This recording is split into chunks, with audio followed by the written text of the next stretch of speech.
Contribution divide by sales 200 नहीं variable होगा। समझ गई मैं आपका डाउट क्या है भैया, रुक जाओ। Good morning, let's begin. Yes, इसीलिए बोली उसमें कुछ भी नहीं है, और वो थ्योरी मेरे ख्याल से सेल्फ एक्सप्लेनेटरी है, उसका कोई रोल नहीं है ज्यादा। सबसे पहले डाउट ले लेते हैं, पीवी रेशो और वेरिएबल कॉस्ट रेशो। ये आप एफएम में रेशो एनालिसिस नाम के चैप्टर में डिटेल में पढ़ोगे, उसके अलावा पूरे एफएम में थ्रू आउट ये दो फॉर्मूला का बहुत बड़ा इंपॉर्टेंस है। पीवी रेशो आपको बोलता है, आपके नोट्स में लिख ही लो, बेटर रहेगा, आपको ध्यान रहेगा। पीवी रेशो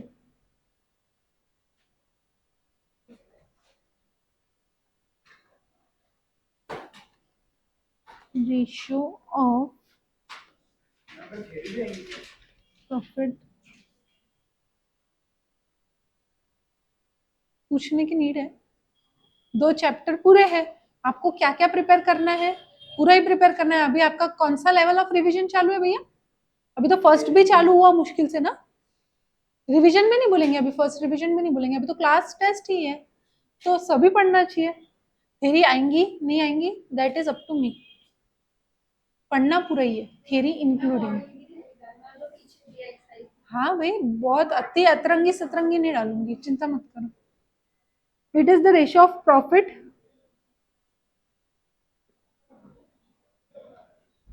सेल्स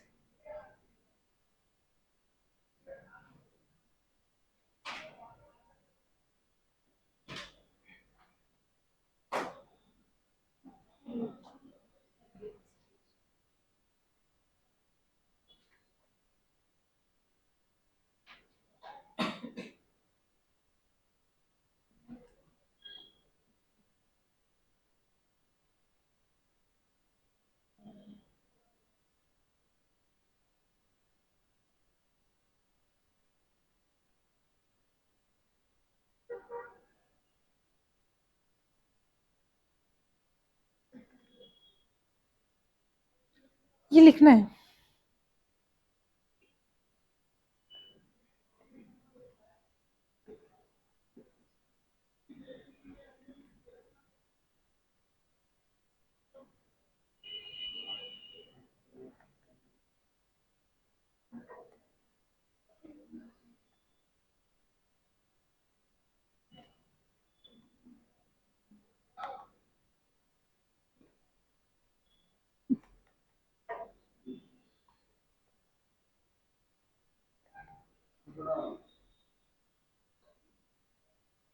ठीक है,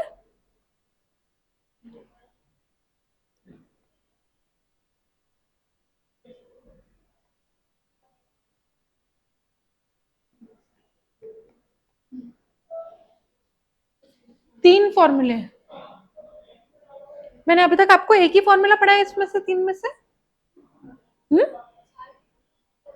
पढ़ाया सेकंड वाला ही है, पढ़ाया, हाँ पढ़ाया सेकंड वाला ही है, फर्स्ट और थर्ड एक्सप्लेन किया है, और वो फर्स्ट और थर्ड आप डिराइव कर सकते हो अगर आपको इनकम स्टेटमेंट पता है तो। मैंने आपको इनकम स्टेटमेंट बताया है क्या होता है, एक बार ये लिख लो, उसके नीचे बताती हूँ, प्रॉफिटेबिलिटी या इनकम स्टेटमेंट बोलते हैं उसको। थोड़ा हो गया ये पैराग्राफ, हो गया क्या?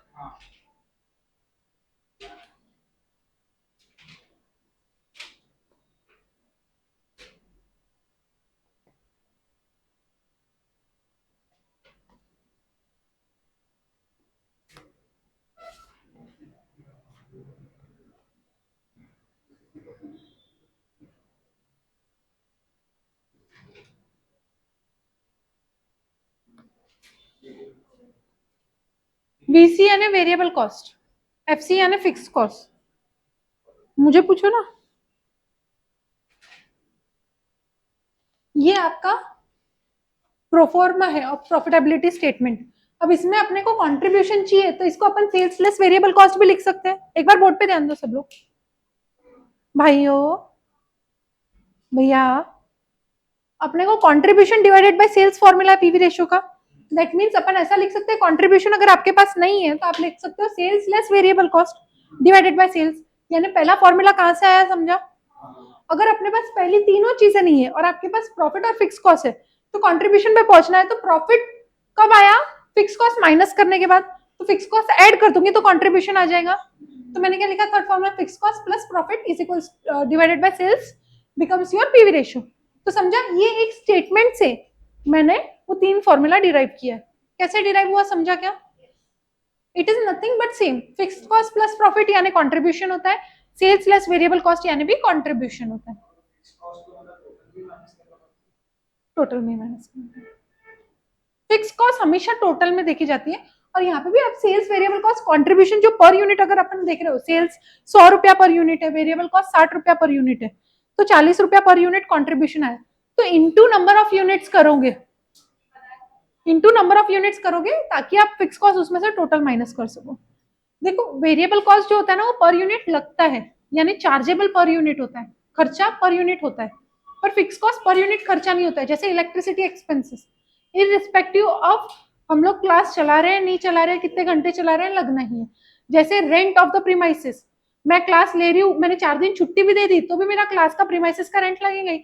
मैंने साल में 6 महीना छुट्टी भी दे दी तो भी मेरे को रेंट पूरा साल का ही देना पड़ेगा, एग्रीमेंट अगर हुआ है तो वो इररिस्पेक्टिव ऑफ आपका प्रोडक्शन हो रहा है कि नहीं हो रहा है, फिक्स कॉस्ट लगते हैं।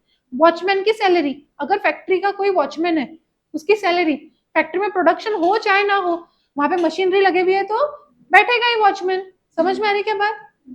तो वॉचमैन की salary again becomes fix cost. तो ये जो फिक्स कॉस्ट होते हैं ना, उसको अपन हमेशा अलोकेट करते हैं। क्या करते हैं?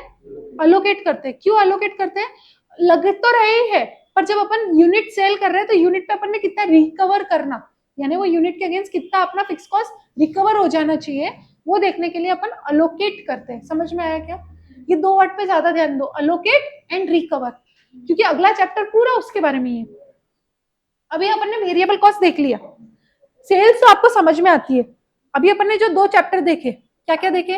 मटेरियल कॉस्ट, एम्प्लॉय कॉस्ट और डायरेक्ट एक्सपेंस, ये तीनों मिला के आपका वेरिएबल कॉस्ट हो जाते हैं, क्योंकि ये हमेशा per unit, per hour, expense भी पर आवर उससे ही रिलेटेड होते हैं। अभी फिक्स कॉस्ट में कौन से खर्चे आते हैं? जो ओवरहेड एक्सपेंसेस होते हैं, मोर और लेस। तो अभी अपन जो मंडे को चैप्टर स्टार्ट करेंगे ओवरहेड, उसमें अपन सीखेंगे कि ये क्या होता है। मटेरियल और लेबर थोड़ा सा कंपैरेटिवली इजी है देन ओवरहेड, तो ओवरहेड में फोकस थोड़ा ज्यादा। 60 to 70% बच्चे ऐसे होते हैं जो ओवरहेड का चैप्टर समझ में नहीं आता है, छोड़ के जाते हैं। तो मैं पहले ही बोल रही हूँ, ओवरहेड का चैप्टर इतना टफ नहीं है, उसका खाली अपोर्शनमेंट, यानी क्या, बांटना। खर्चा तो लग ही रहा है पूरा, उसको कैसे बांटना है, वो थोड़ा सा, अलोकेशन या अपोर्शनमेंट सेम वर्ड है। टू अपोर्शन समथिंग या टू अलोकेट समथिंग, तो वो समझना जरूरी है। एक रैशनल तरीके से अपोर्शन करना चाहिए। अगर मेरा फैक्ट्री का रेंट है और मेरे फैक्ट्री है, तो मैं किस बेसिस पे फैक्ट्री के रेंट को बांटू? मेरे सेल्स यूनिट्स पे। कैसे बांटू? तो जितनी जगह जो प्रोडक्ट को लग रही है उस हिसाब से। अगर मेरे को 2 प्रोडक्शन फ्लोर लग रहा है आईपैड बनाने को और 1 प्रोडक्शन फ्लोर ही लग रहा फोन बनाने को, तो मैं फोन को 1 प्रोडक्शन फ्लोर का ही रेंट दूंगी, 2 प्रोडक्शन फ्लोर का रेंट आईपैड को दूंगी। ये रैशनल डिसीजन लेना पड़ता है वहां पे कि किसको कितना जाना चाहिए, इक्वली जाना चाहिए, कितना जाना चाहिए, तुम्हारे सेल्स के बेसिस पे जाना चाहिए, तुम्हारे प्रोडक्शन के बेसिस पे जाना चाहिए, क्या प्रोपोर्शन में तुम बांटोगे। बेसिकली बांटना क्या प्रोपोर्शन में, that is the question mark. समझ में आई क्या बात? तो उसके बारे में अपन मंडे से स्टार्ट करेंगे पढ़ना। अभी तो आपको इतना ही समझना है। अभी नमित बताओ, क्या होता है पीवी रेशो? देखना नहीं है, हाँ।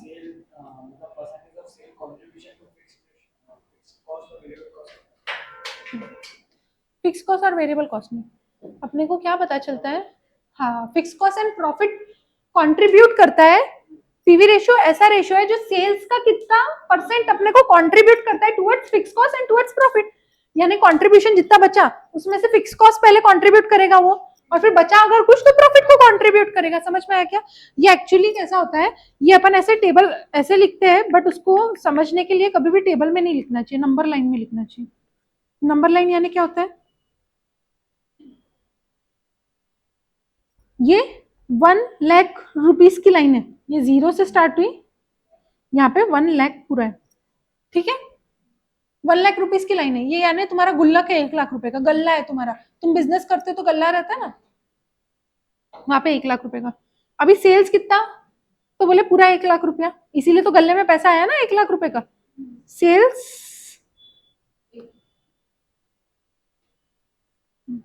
ये हो गई आपकी सेल्स की लाइन, पूरा 1 लाख। अभी इसमें से वेरिएबल कॉस्ट कितना,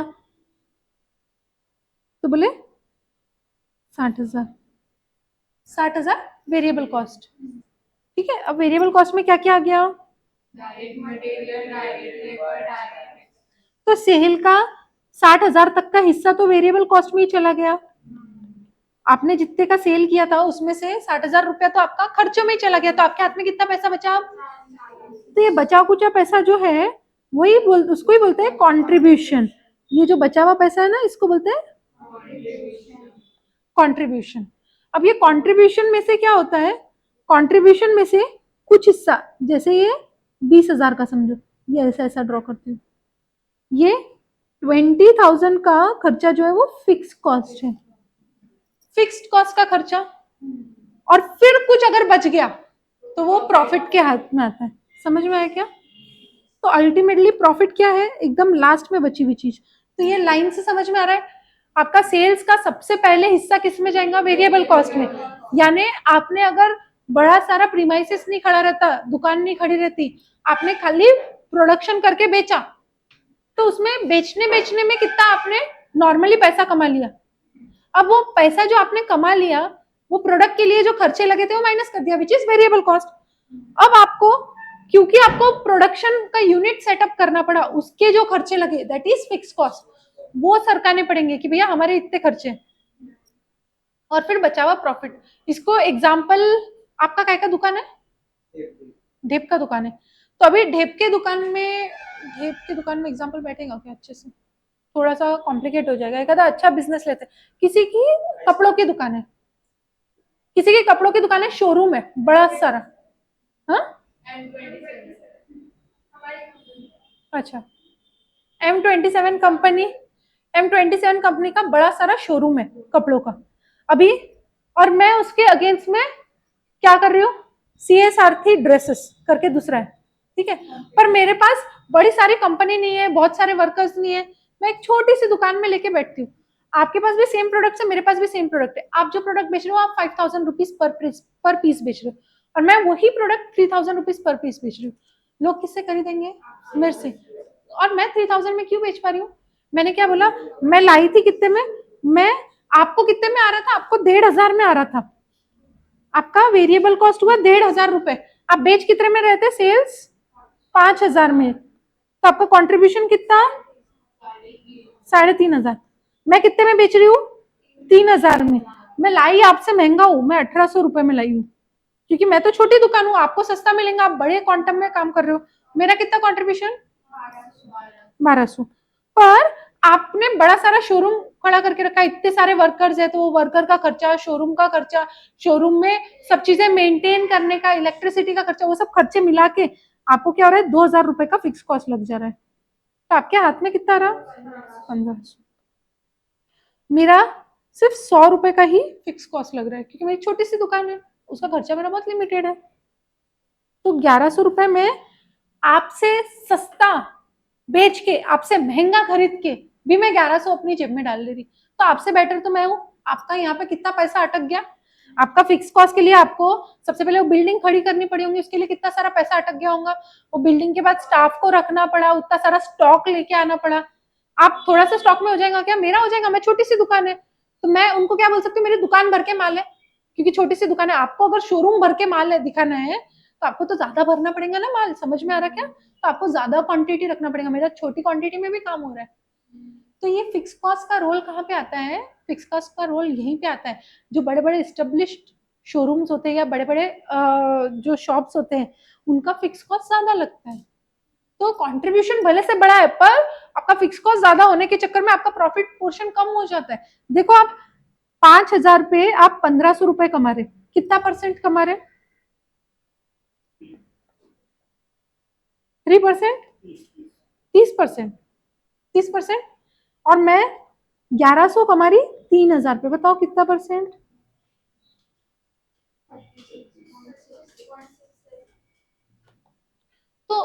बेटर बिजनेसमैन कौन है बताओ? समझ में आया? छोटी सी दुकान लेके आपसे महंगा खरीद के सस्ता बेच के भी मैं आपसे बेटर कमा रही हूँ।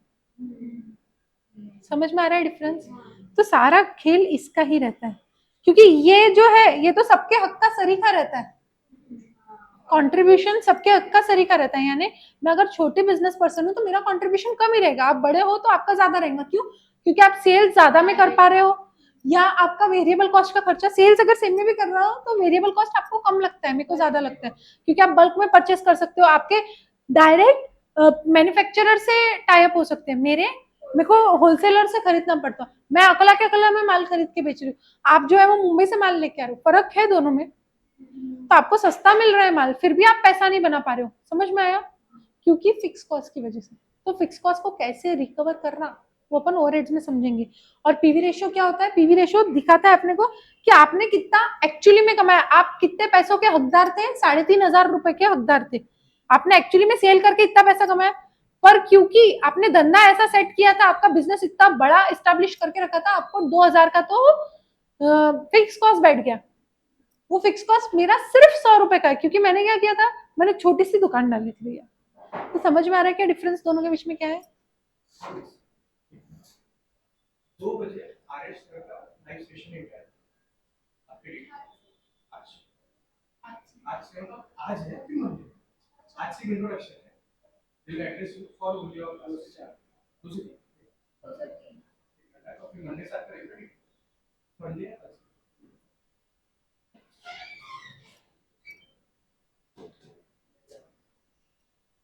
तो बेसिकली समझ में आ रहा है क्या कितना बड़ा रोल रहता है? इसलिए पीवी रेशियो अपने को क्या दिखाता है, एक्चुअली में आपकी कैपेसिटी कितनी है कमाई की, आप एक्चुअली में कितना कमा रहे हो।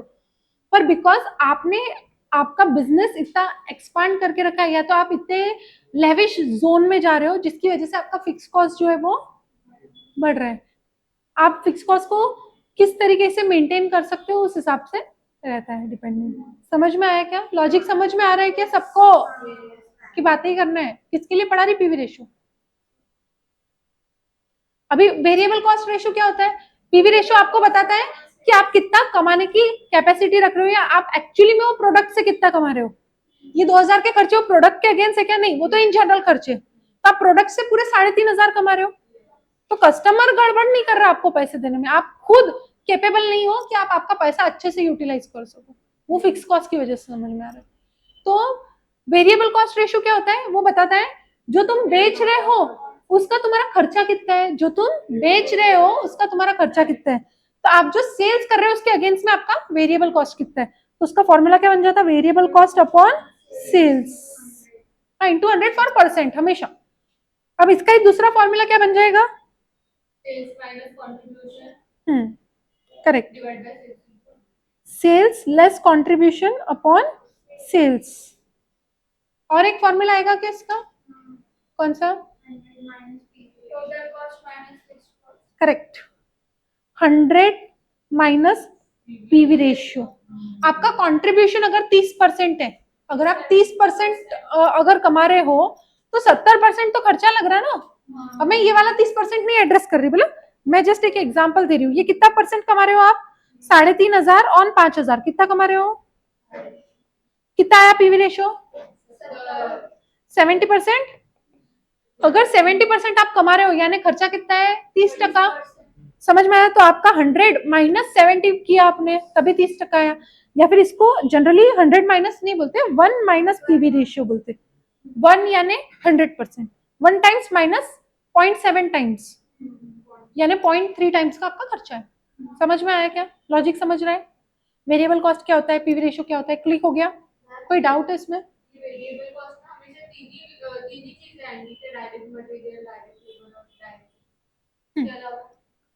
वेरिएबल कॉस्ट में उसके अलावा चीज कभी आ सकती है, डिपेंड करता है जो आपके ओवरहेड्स है वो वेरिएबल है या नहीं है। अभी जैसे आपको लिख के आता है factory overheads per hour basis है, तो पर आवर बेसिस है जिसका मतलब क्या है, जितना टाइम आप काम करोगे उतना लगेगा, तो वो वेरिएबल हो गए। पर अगर अपने फिक्स हो गए कि अपने को 10,000 लगना ही है, तुम कितना भी काम करो कितना भी प्रोडक्शन करो, तो वो फिक्स हो गए। तो आपका जो direct material, direct labour, direct expense और उसके अलावा इनडायरेक्ट सारे, वो सब का bifurcation is not always equals two variable cost and fix cost का बाइफर्केशन, दे कैन इंटरट्वाइन। समझ में आ रहा है? एक का दूसरे में जा सकता है। तो हर बार जरूरी नहीं है कि वेरिएबल कॉस्ट में आपका सिर्फ डायरेक्ट डायरेक्ट आएगा, इनडायरेक्ट भी आ सकता है, कभी कभार ओवरहेड्स भी आ सकता है।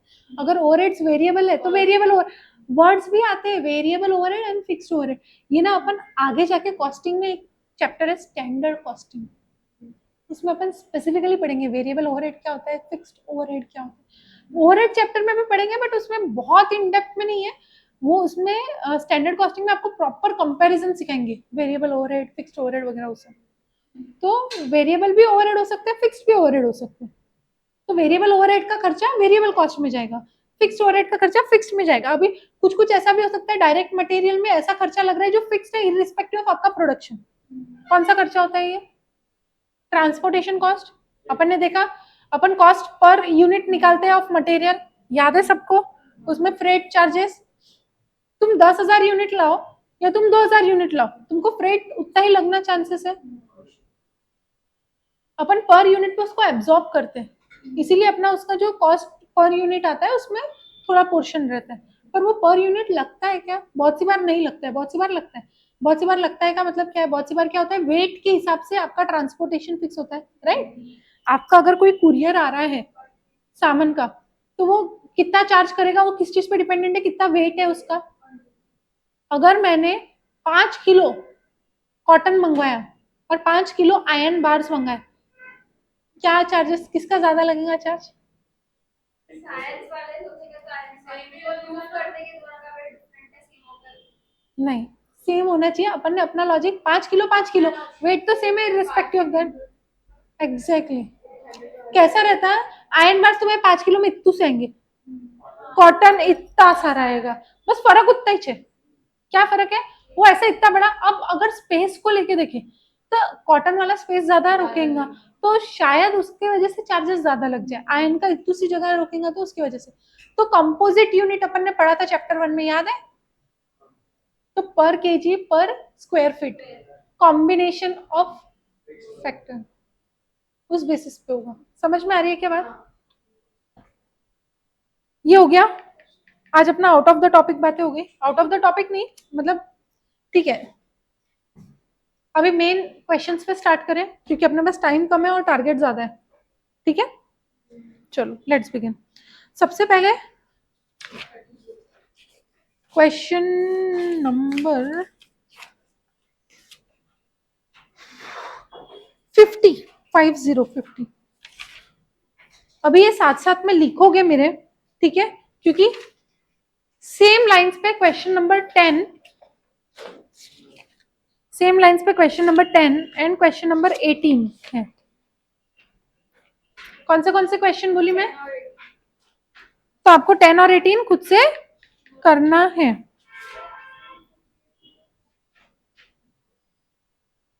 क्या हो गया?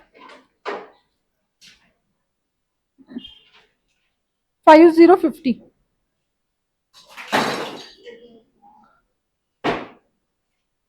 देखो पीवाई क्यू है, करेक्ट? आपस में ही बात करना है तो मैं चले जाती हूँ, ज्यादा इजी हो जाएगा। पढ़ो नमित, पढ़ो। That Limited is working by employing 50 skilled workers. It is considering the introduction of an incentive scheme, either Halsey or Rowan, of wages payment for increasing the labor productivity to adjust with the increasing demand for its product by 40%. Demand कितने से बढ़ने के chances है? बोले 40% से।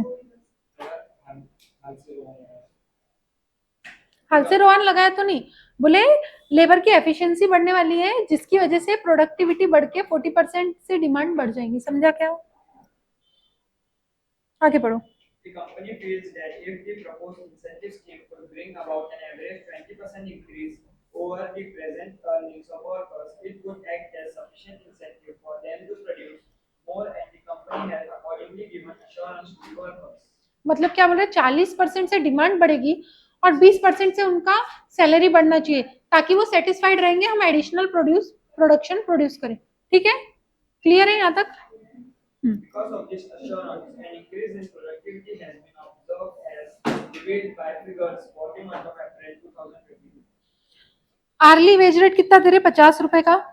Average time to produce 1 unit बनाने को कितना टाइम लग रहा है? 1 आवर 975 फ्रैक्शन ऑफ आवर्स.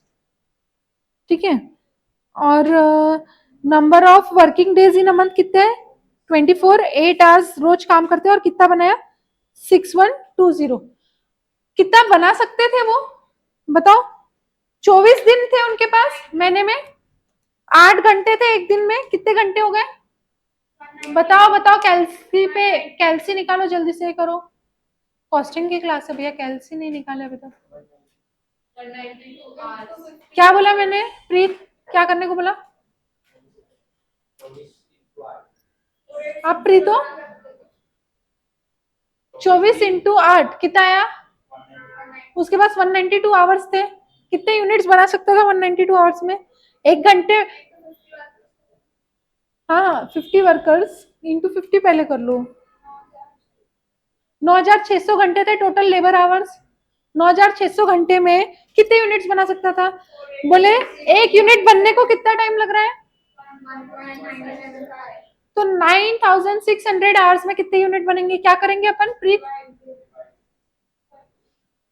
क्या करेंगे अपन? करके बताओ. यानी आप 4861 अप्रोक्सीमेटली यूनिट्स बना सकते थे. आपने बनाया कितना? यानी आपने ज्यादा बनाया. यानी आपकी एफिशिएंसी इंक्रीज हुई है. आपकी एफिशिएंसी इंक्रीज हुई है. कितनी एफिशिएंसी इंक्रीज हुई है?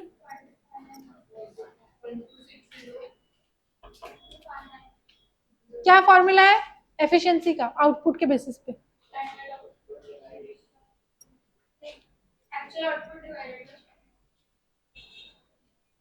क्या हूँ बताओ मेरे को कितनी एफिशिएंसी है? प्रीत बताएगा बोला.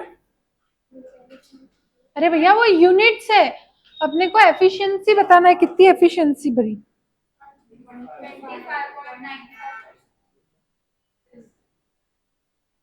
प्रीत हो सब बोला.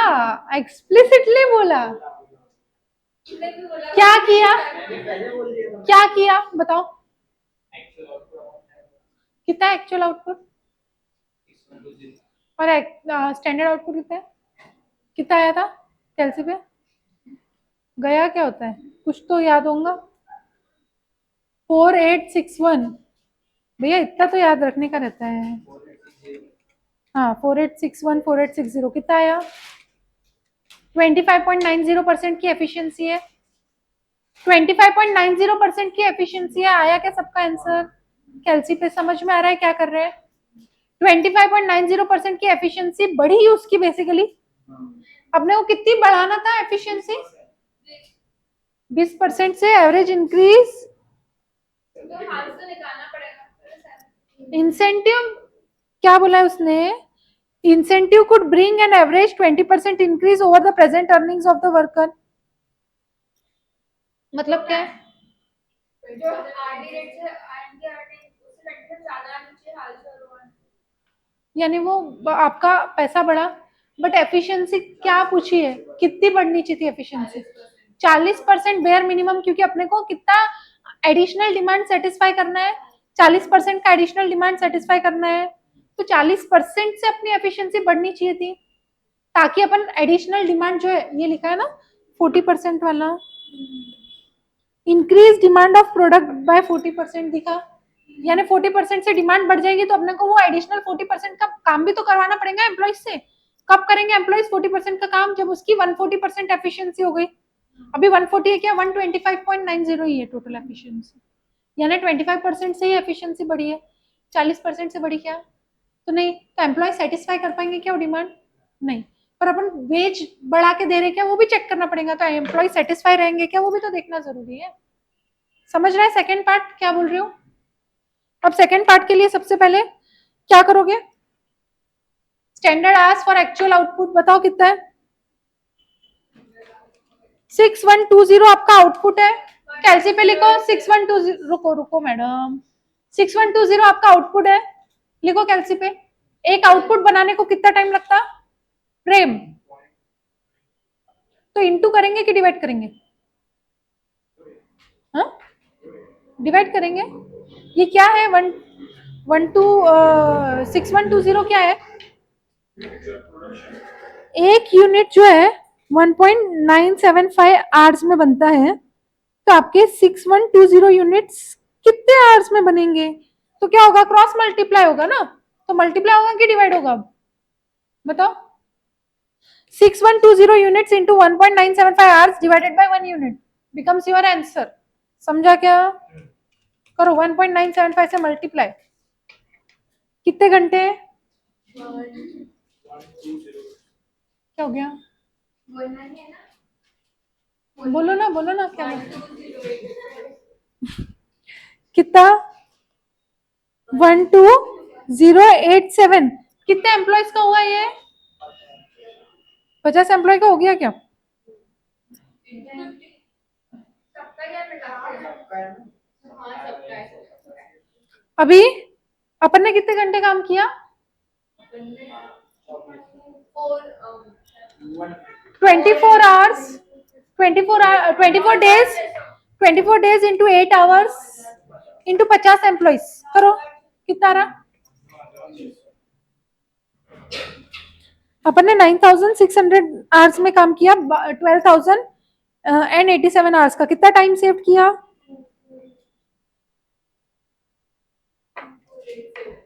समझ में आ रहा है क्या प्रेम? क्या करना है?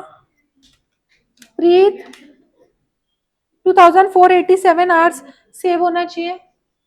2487 आवर्स सेव हो रहे हैं अपने। समझा? यहाँ तक के सबको क्लिक हो रहा है? अभी 2487 आवर्स का उसको हालसे के हिसाब से बोनस मिलेगा। समझ में आ रही है बात? तो कितना बोनस मिलेगा? इंटू 50% इंटू 50 रुपए का रेट है। एम प्लस करो, एम प्लस करो। अभी नॉर्मल वेज कितना दोगे? कितने घंटे काम किया? 9600 इंटू क्या रेट से दोगे? 50 के रेट से। वो भी एम प्लस करो।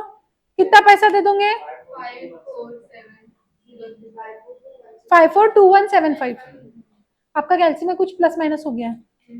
542175 आया क्या सबका? समझ में आया? हालसे के कितना पेमेंट आएगा? यहाँ तक क्लियर है? अब हालसे का पेमेंट आ गया, वो एम प्लस कर दो। हालसे का पूरा पेमेंट एम प्लस कर दो। अब अपन निकालेंगे नॉर्मली उसको कितना पे हो रहा था, क्योंकि अपने को इंक्रीज इन पेमेंट देखना है, 20% से ऊपर होना चाहिए। नॉर्मली वो कितने घंटे काम कर रहे थे और उनको किस हिसाब से मिल रहा था? 50 रुपए के हिसाब से। हाँ, तो एम माइनस डिवाइडेड बाय हालसे का पैसा। कितनी एफिशिएंसी है? एफिशिएंसी पेमेंट की नहीं, आर्स की उस हिसाब से। अरे पेमेंट कितना एक्सेस हो रहा पहले वो बताओ। 62175 दैट इज हालसे के हिसाब से जो मिल रहा है। अभी बोनस नहीं दे रहे, अभी बोनस मिलेगा। पर ये आपने जो निकाला वो करेक्ट है क्या? अभी आपने जो निकाला वो करेक्ट है क्या? मेरे को ये बात बताओ। करेक्ट है? तो अभी उसकी एफिशिएंसी बताओ। इससे नहीं ना भैया, आर्स से एफिशिएंसी लेती ना। अपन ने यूनिट से निकाल लिया, अब आर्स से। आर्स कितने? आर्स की एफिशिएंसी कैसे निकलता है? Standard hours upon actual hours. यही करते हैं ना अपन, standard hours by actual hours. Hours से और यूनिट से सेम आ रही है आपकी एफिशिएंसी दोनों।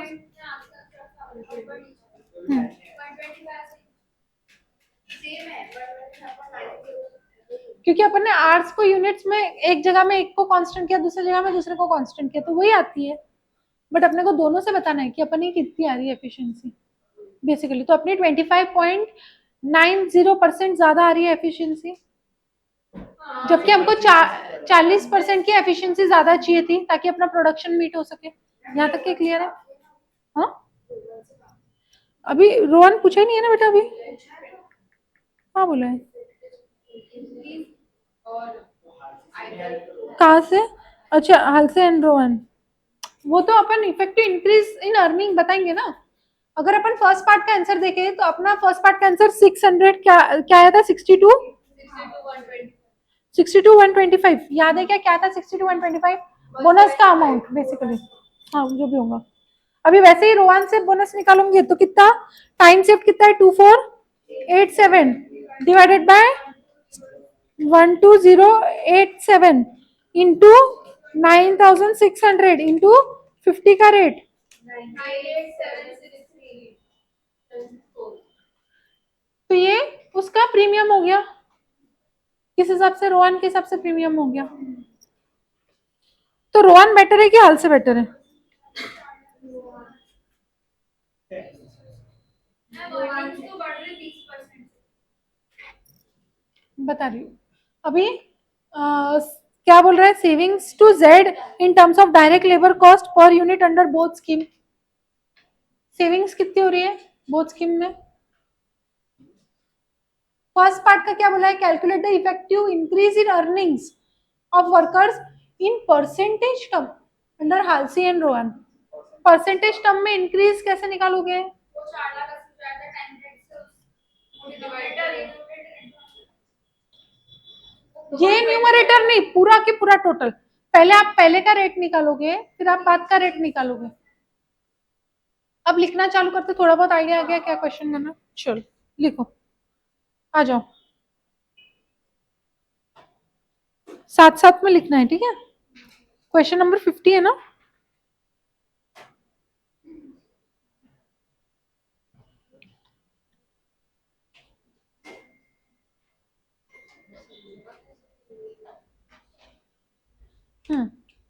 देखो भैया मेरे बोर्ड पे देख लो थोड़ा सा।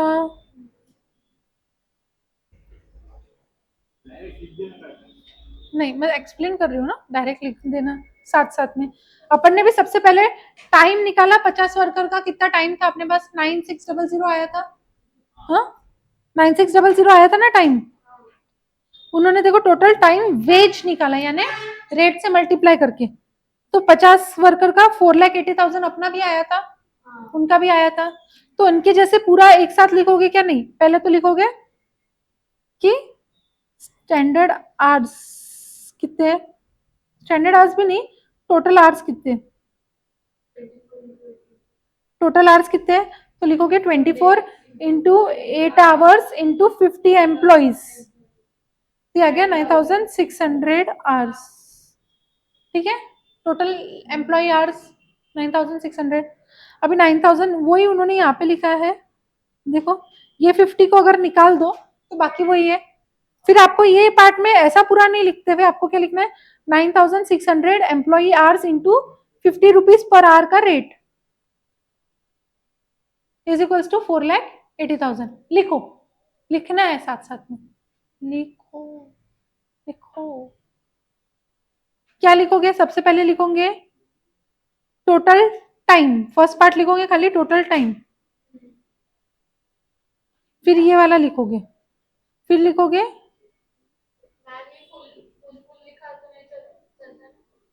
आपको बाद में वो 9600 निकालना ही है, फिर बार बार क्यों निकालूंगी? Number of working days in a month directly ना ना ना चलता है। 24 days कैसा करना है? यहाँ पे 24 के बाजू में डी लिखने का, 8 के बाजू में आर्स लिखने का, 50 के बाजू में डब्ल्यू लिखने का, तो थोड़ा बहुत आइडिया आ जाता कि किस चीज का क्या कर रहे हो। उससे ज्यादा लिखने का काम नहीं है, चलता है।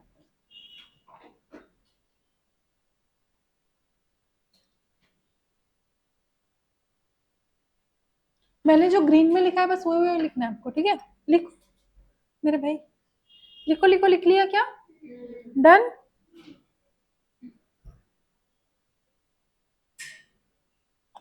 अभी सेकेंड वर्किंग नोट में टाइम सेव्ड पर मंथ, इनके जैसे ही चालू रहने दो। टाइम सेव्ड पर मंथ लिखो, अपन ने भी सेम ऐसा ही किया था, देखो standard hours for actual output, वही बात आ गई। क्या किया था? 6120 इंटू 1.975 वही किया था। आपका भी 12,087 आया था, तो वही उन्होंने किया है। और एक्चुअल टाइम 9600 आवर्स जो ऊपर अपन ने निकाला, और टाइम सेव्ड उससे ही कंपेयर करके निकाला। तो यही सेम कॉपी पेस्ट करो, अपन ने भी वही किया है।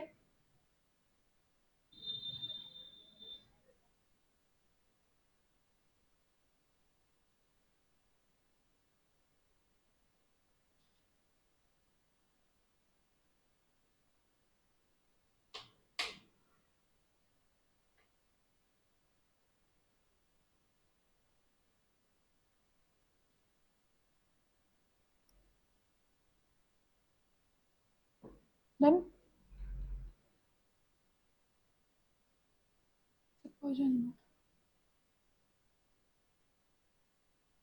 डन डन लिखो लिखो, पूरा इतना डिटेल में नहीं लिखना पड़ता, बोला शॉर्टकट में लिखना है आपको। अब लिखने आना चाहिए कैसा लिखना है प्रेजेंटेशन। अपन चैप्टर के एंड में आ गए तो भी प्रेजेंटेशन नहीं आ रहा तो गलत बात।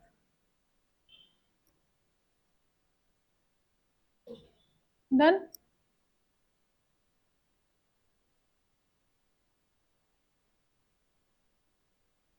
डन भैया आगे बढ़ो। अभी अपन ने टाइम सेव निकाल लिया, अब अपन देखेंगे पेमेंट किस में कितना कितना जाता है। तो सबसे पहले हालसे के अंदर पेमेंट कितना जाएगा, बोनस लिखा है सिर्फ। बोनस यानी क्या होता है, हालसे का बोनस का कितना फॉर्मूला आएगा, 50% वाला ही आएगा। पहले जो रेट पर R into number of hours work जो है वो पहले वाला पार्ट, वो तो मेन पेमेंट है, वो नहीं आएगा, ठीक है। तो पहले बोनस निकाला उन्होंने और फिर उन्होंने क्या किया, 480 ऐड किया। तो आप क्या कर सकते हो, टोटल लिख सकते हो। आपको क्या लिख सकते हो, यहाँ पे बोनस नहीं, यहाँ पे लिखो पेमेंट अंडर हाल से, यहाँ पे बोनस नहीं, यहाँ पे हाँ। तो आपको क्या करना है, यहाँ पे 9600 इंटू 50, कहाँ गया, कौन से पेज पे चली गई, 9600 इंटू 50 भी करना है प्लस ये। तो आपका ये हो जाएगा इसका आंसर ₹542,175।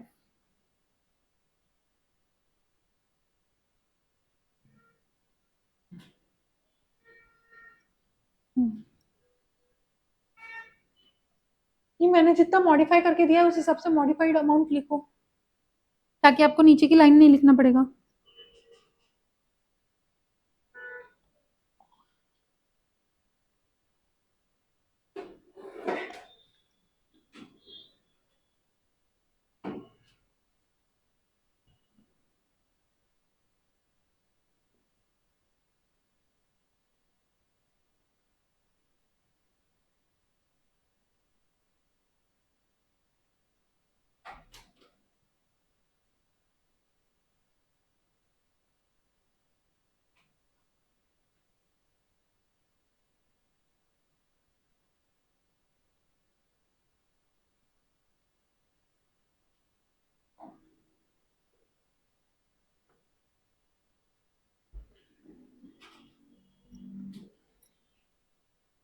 ये जो डिस्क्रिप्टिव लाइन है ना वो नहीं लिखना है, ये नहीं लिखना है।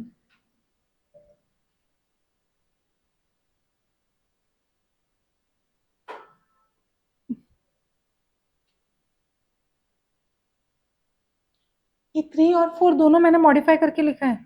3 लिख लिया हालसे का, 4 रोहन का लिख लो, लिख लिया रोहन का भी लिख लिया, प्रेम लिख लिया रोहन का, सबने लिख लिया, भूमि आस्था। अभी अपन फर्स्ट पार्ट का आंसर बोले आर्ली रेट निकालेंगे। तो बोले सबसे पहले अपन क्या करेंगे, सबसे पहले अपन कितना दे रहे, नॉर्मल आज के तारीख में 4,80,000 रुपए दे रहे, कितने घंटों के लिए दे रहे, 9,600 आवर्स के लिए दे रहे। तो इफेक्टिव रेट पर आवर कितना हो गया, कितना हो गया आज की तारीख का इफेक्टिव रेट पर आवर, 50 रुपया जो गिवन था। अपन ने 480 कैसे लाए थे, 9,600 इंटू 85 किया था। तो ये आपका नॉर्मल है, तो ये इतना आप लिखोगे क्या, नहीं, आप क्या लिखोगे, लिखो सबसे पहले 1A इतना लिखो, खाली 1A यानी फर्स्ट पार्ट का ए पार्ट का आंसर, उसके आगे लिखो effective hourly rate existing is equals to ₹50। ये लिखो सबसे पहले, लिखा ये लाइन 1A लिखने के बाद पहली लाइन ये लिखना इफेक्टिव आर्ली रेट, मैंने आर्ली पूरा नहीं लिखा है, शॉर्ट फॉर्म लिखा है, आप प्रॉपर लिखना, hourly rate under existing system ₹50। यहाँ पे लिख लिया सबने। अब फिर लिखो effective hourly rate under Halsey scheme. Effective hourly rate under Halsey scheme कैसे आएगा? हालसे का पेमेंट कितना है?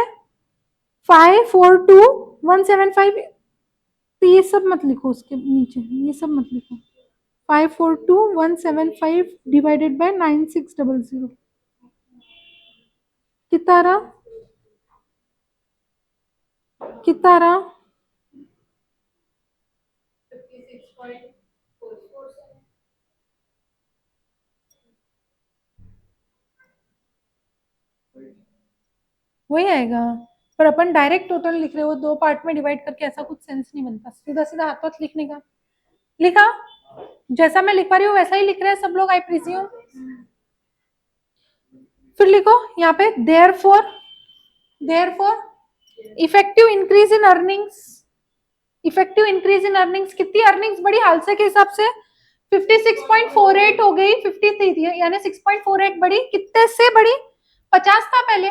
तो ये इसका फॉर्मूला क्या होता है? ये हमेशा अपन चेंज देखते हैं ना, जब ये जो चीज है उसको क्या बोलते हैं? चेंज। चेंज देखने के लिए हमेशा एक फॉर्मूला याद रखना, new minus old upon old. क्या रहता है formula? New minus old upon old, हमेशा यही फॉर्मूला होता है जहां पे भी चेंज देखेंगे। ठीक है, तो क्या करोगे? न्यू कितना हो गया? 56.48 माइनस ओल्ड 50 रेट था डिवाइडेड बाय 50 के रेट इंटू 100 कितना आ रहा? क्या? हाँ ठीक है ना, कट कर देते हैं। 2.96 से लिखा है ना उसने। हाँ तो वो वन मिसिंग हो गया था, टाइपो एरर। इसीलिए बोली इंस्टीट्यूट के आंसर सारे एग्जैक्ट लेके नहीं चल सकते। आया? मैम इधर क्वेश्चन में बोला तो नहीं है पर आवर इंक्रीज बताना, टोटल से क्यों नहीं यूज कर सकते? फर्स्ट पार्ट का आंसर, फर्स्ट पार्ट क्या पूछा आपको? Effective increase in earning. Effective increase in earnings पूछा है, तो इफेक्टिव इंक्रीज इन अर्निंग कैसे निकालोगे? इन परसेंटेज टर्म्स बोला है ना आगे मैडम। हाँ तो मैं बोल रही कि टोटल माइनस टोटल परसेंट करके, फिर टोटल माइनस टोटल परसेंट करके, और आवर्स अगर डिफरेंट रहते थे तो? अभी आवर्स तो सेम है, 9600 9600। आप चेंज, आपका बोलना क्या है? देखो इनका क्या बोलना है कि भाई आपने क्यों ऐसा नहीं किया? 542,175 माइनस आपका 480 डिवाइडेड बाय 480, एक ही आता है आंसर, क्योंकि ये आप लंबा कर रहे हो, आप शॉर्ट कर रहे हो। ये ऐसे ही दूसरे क्वेश्चन में उन्होंने पूरा इन डेप्थ पूछा है आपको। अलग कैसे आ सकता है? अलग आ ही नहीं सकता, क्योंकि दो सबका डिनोमिनेटर सेम है, तो इसके सबके डिनोमिनेटर साथ में कैंसिल आउट होते ना भैया। हाँ या नहीं? पर ये अपन ने इसलिए निकाला है क्योंकि अपने को देखना है हाल से में हम कितना परसेंट पे कर रहे हैं, हम एग्जिस्टिंग में कितना परसेंट पे कर रहे हैं और कितना मूवमेंट पे कर रहे हैं। अपने को रेट, हाल से का रेट इसलिए जरूरी है क्योंकि रोहन से भी तो कंपेयर करना है। ठीक है,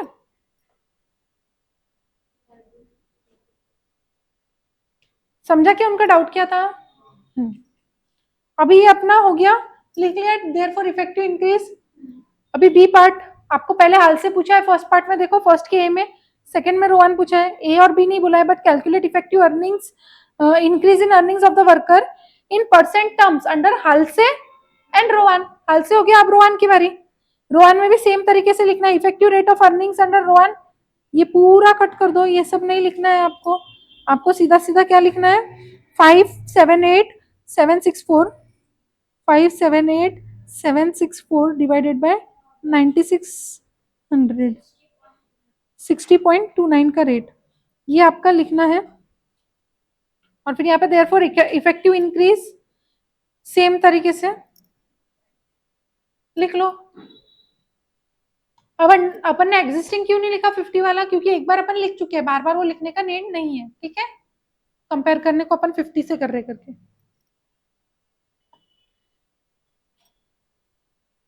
समझ में आ रहा है क्या क्वेश्चन? इजी है, ऐसा कोई टफ नहीं है क्वेश्चन। हाल से रोहन में निकालना है और आपको बताना है कितना इंक्रीज हुआ एग्जिस्टिंग से। अगर आपने बाय मिस्टेक आपने हाल से का अमाउंट माइनस एग्जिस्टिंग, यानी जो जैसा आस्था बोल रही थी वैसा भी कर लिया और परसेंट निकाला, तो आंसर तो सेम ही आता, खाली स्टेप का मार्क कटेगा, बाकी आपको मार्क्स मिलेंगे। तो वर्स्ट केस सिनेरियो आपको पूरा पूरा इफेक्टिव नहीं निकालना है, तो भी वैसे भी करोगे तो एक आध मार्क कटेगा, बाकी आंसर सेम आएगा। समझा क्या? This is perfection, that is speed. अगर आपके पास समय कम रहा तो ऐसे करके खत्म कर दो। समझ में आया? क्योंकि एक स्टेप बच जाती है ना दोनों भी स्टेजेस पे। मार्क्स, हाँ मार्क्स बच जाते हैं बट कुछ नहीं कर सकते। सेकेंड पार्ट क्या पूछा है देखो, calculate the savings to Z limited in terms of direct labour cost per unit under both the schemes.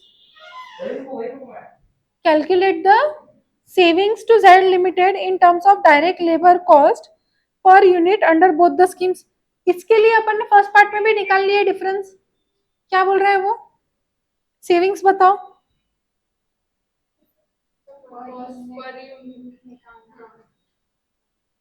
Savings direct labour cost per unit बोला है, पर यूनिट निकालना पड़ेगा। अभी तक अपन आवर्स से खेल रहे थे, अब यूनिट से खेलना है।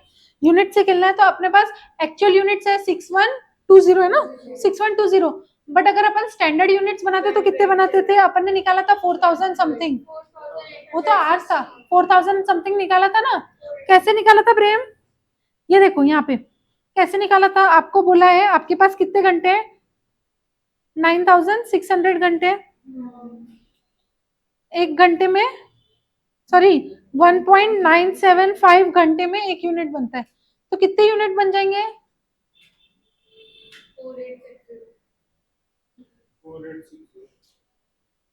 60 है कि 61 है?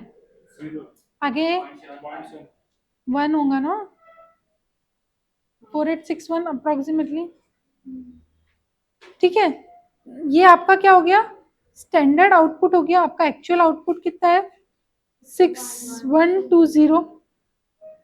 तो आपने कितना एडिशनल आउटपुट बनाया? कितना एडिशनल आउटपुट बनाया? सबको पूछ रही कॉमन में। 1259। ये आपका इंक्रीज इन आउटपुट है ड्यू टू एफिशिएंसी। समझ में आ रहा है? ये सब चीजें समझी। अब आपको पूछा क्या है देखो, सेविंग्स बोला है direct labour cost per unit under both the schemes. अब कौन सी दो स्कीम के अगेंस्ट पूछा है?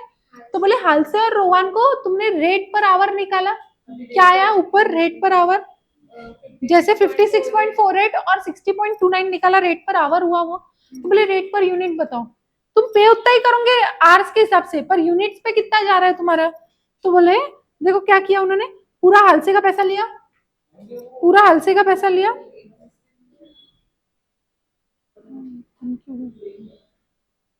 पूरा पैसा लिया हालसे का, इतना ही था अपना। और बोले कितने यूनिट्स पे? 6120 बनाया यूनिट्स, 6120 यूनिट्स बनाया।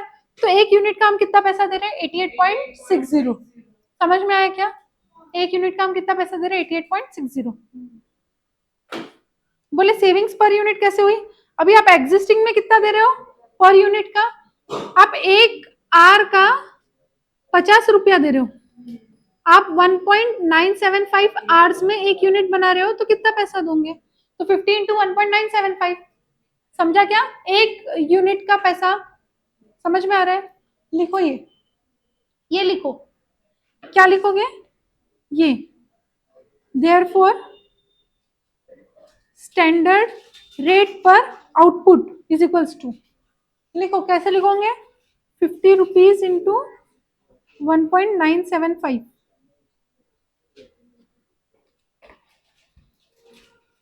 स्टैंडर्ड क्यों है भैया वो? क्योंकि आपको स्टैंडर्ड में 1.975 घंटे लग रहे हैं, एक्चुअली में लग रहा है क्या उतने? 98.75 का रेट आया। समझा क्या? पहले ये लिखो, क्या लिखना है पहले आपको? ये वाला डब्बा लिखना है। ये इतना लिखो पहले। ये शेप जो बनाया मैंने वो लिखो पहले।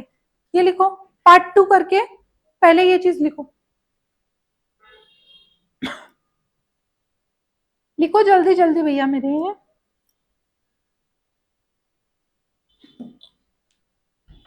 लिखा हो उतना, जितना मैंने हाईलाइट किया था उतना पार्ट लिख लिया। अब उसके बाद क्या लिखना है? उसके बाद आप पहले ये लिखोगे,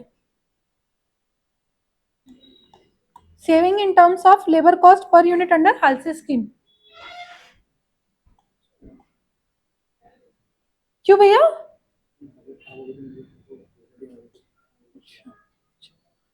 ध्यान रखो। फिर ये लिखना है पिंक हाईलाइट करा हुआ, फिर इसमें लिखोगे labour cost per unit under time wage scheme. नहीं ये मत लिखो, टाइम वेज स्कीम ये तो अपन ने निकाल लिया, ये मत लिखो। Labour cost per unit under Halsey scheme लिखो, और फिर उसके बाद ये लिखो। जितना मैं हाईलाइट कर रही हूँ बस उतना उतना ही लिखना है, उसके अलावा नहीं लिखना है।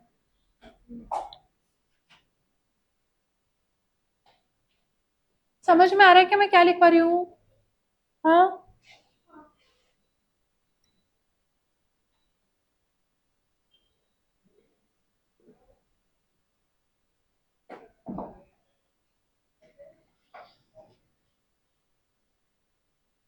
क्वेश्चन नंबर 50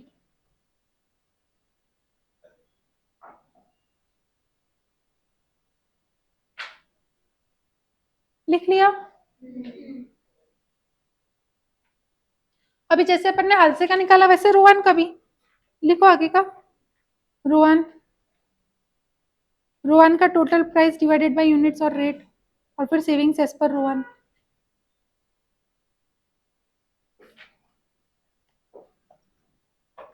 विजिबल है?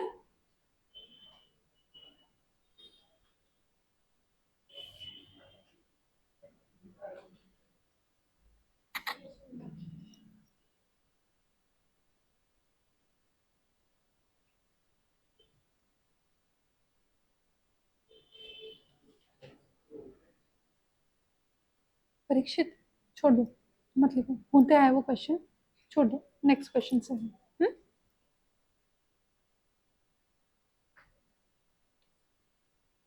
लिखा? समझ में आया अपन ने क्या किया? जो अपन टोटल पेमेंट दे रहे हैं एज पर रोहन, उसको बोले पर यूनिट के हिसाब से देंगे तो कितना आएगा, वो रेट निकाला और कंपेयर किया अपन ने। अगर पर यूनिट का हमारा एक्चुअली में स्टैंडर्ड कितना जा रहा था, 98.75 रुपीज जा रहा था, और रोहन के हिसाब से कितना जा रहा है, 94.57 जा रहा। तो हमारा सेव कितना हुआ, बोले 4.18। ये समझ में आया सबको? ये बात दिमाग में जा रही है सबके? अब ये सेकेंड पार्ट भी हो गया। देवांशी डोर क्लोज कर देना प्लीज। अभी थर्ड पार्ट में क्या पूछा है, advice Z limited about the selection of scheme that would fulfil it's assurance of incentivizing workers and also to adjust with the increase in demand। बोले डिमांड भी increase को एडजस्ट होना चाहिए, यानी 40% के ऊपर डिमांड एडजस्ट हो रही है क्या वो देखना है, और वर्कर्स को 20% के ऊपर पेमेंट करना है, वो भी सेटिस्फाई हो रहा है क्या वो देखना है। दोनों भी चीजें देखना है आपको। ऐसे स्कीम सजेस्ट करो बोल रहे हैं। समझ में आई क्या बात, क्या पूछ रहे हैं? जैसे अपने को क्वेश्चन में क्या बोला था, क्वेश्चन में बोला था, क्वेश्चन में कहाँ पे बोला था, आ जाओ लाइन में।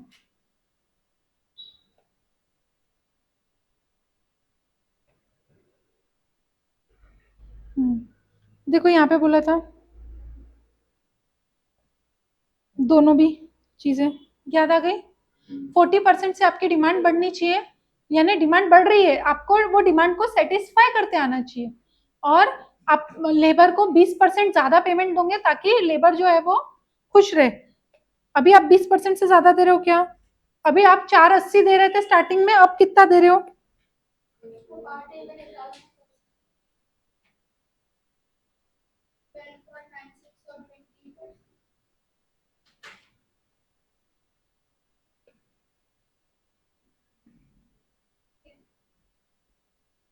ये निकाला अपन ने, ये अपन ने निकाला, ये निकाला अपन ने। अपन किस में सेटिस्फाई कर रहे हैं, 20% के ऊपर देने का, यानी अपने को अगर 20% का इंसेंटिव देना है तो रोवान फॉलो करना पड़ेगा। अब अपने को देखना पड़ेगा रोवान की वजह से अपनी डिमांड सेटिस्फाई हो रही है, रोवान की वजह से अपनी डिमांड सेटिस्फाई हो रही है। अब वो कैसे देखते हैं वो अपन पहले लिख रहे हैं। देखो पहले समझो और फिर लिखना, ठीक है।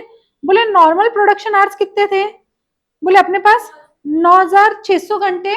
एक घंटे में कितना, एक यूनिट कितने घंटे में बनता, तो 1.975 में, यानी हमारे कितने यूनिट्स बनेंगे, 4861। अपन ने भी ऊपर निकाले थे, देखो ये 4861, यही चीज मैंने सिखाई थी आपको अभी।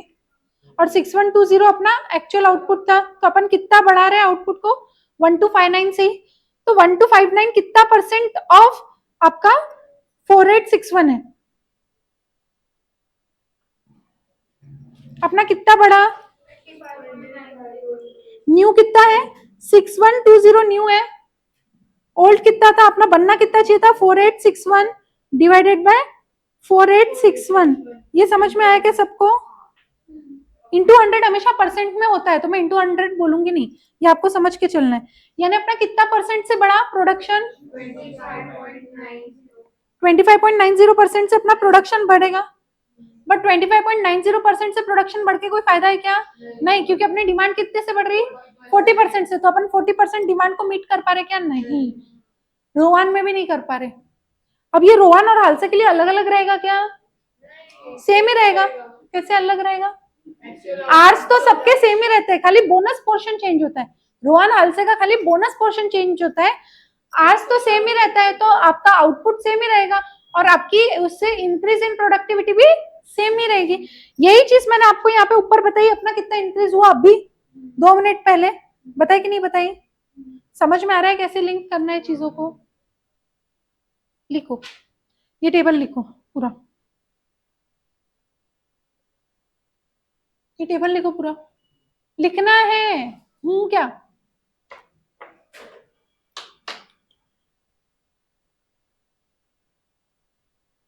आप लोगों को कमांड जल्दी अंडरस्टैंड नहीं होती है ना? अपग्रेड है क्या आपके वर्जन में? करवाना पड़ेगा क्या?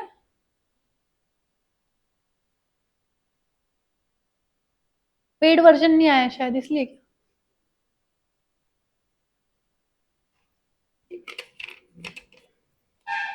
कि पेट पूजा नहीं हुई इसलिए?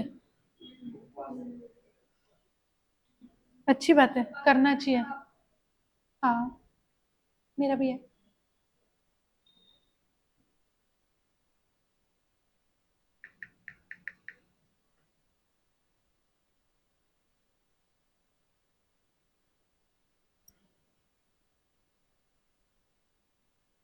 भाई मेरे नहीं भी लिखते थे तो चलता था।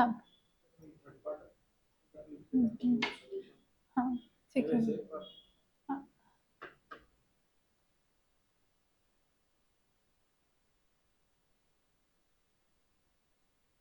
डन है, डन है। बेसिकली आपको समझा अपन ने क्या क्या किया। वापस एक रिकैप दे रही हूँ पूरे क्वेश्चन का। ये क्वेश्चन में आपको सबसे पहले बोला क्या है, बोले हमारी 40% से डिमांड बढ़ने वाली है, तो हमको वो डिमांड को सेटिस्फाई करवाना है, तो एम्प्लॉयज का हम जो पेमेंट है वो 20% से बढ़ा देंगे। और हम 20% से बढ़ाएंगे तो अभी हम टाइम रेट सिस्टम पे है, हम आगे जाके हालसे या रोवान में जाना चाहते हैं। ठीक है, क्लियर है यहाँ तक के?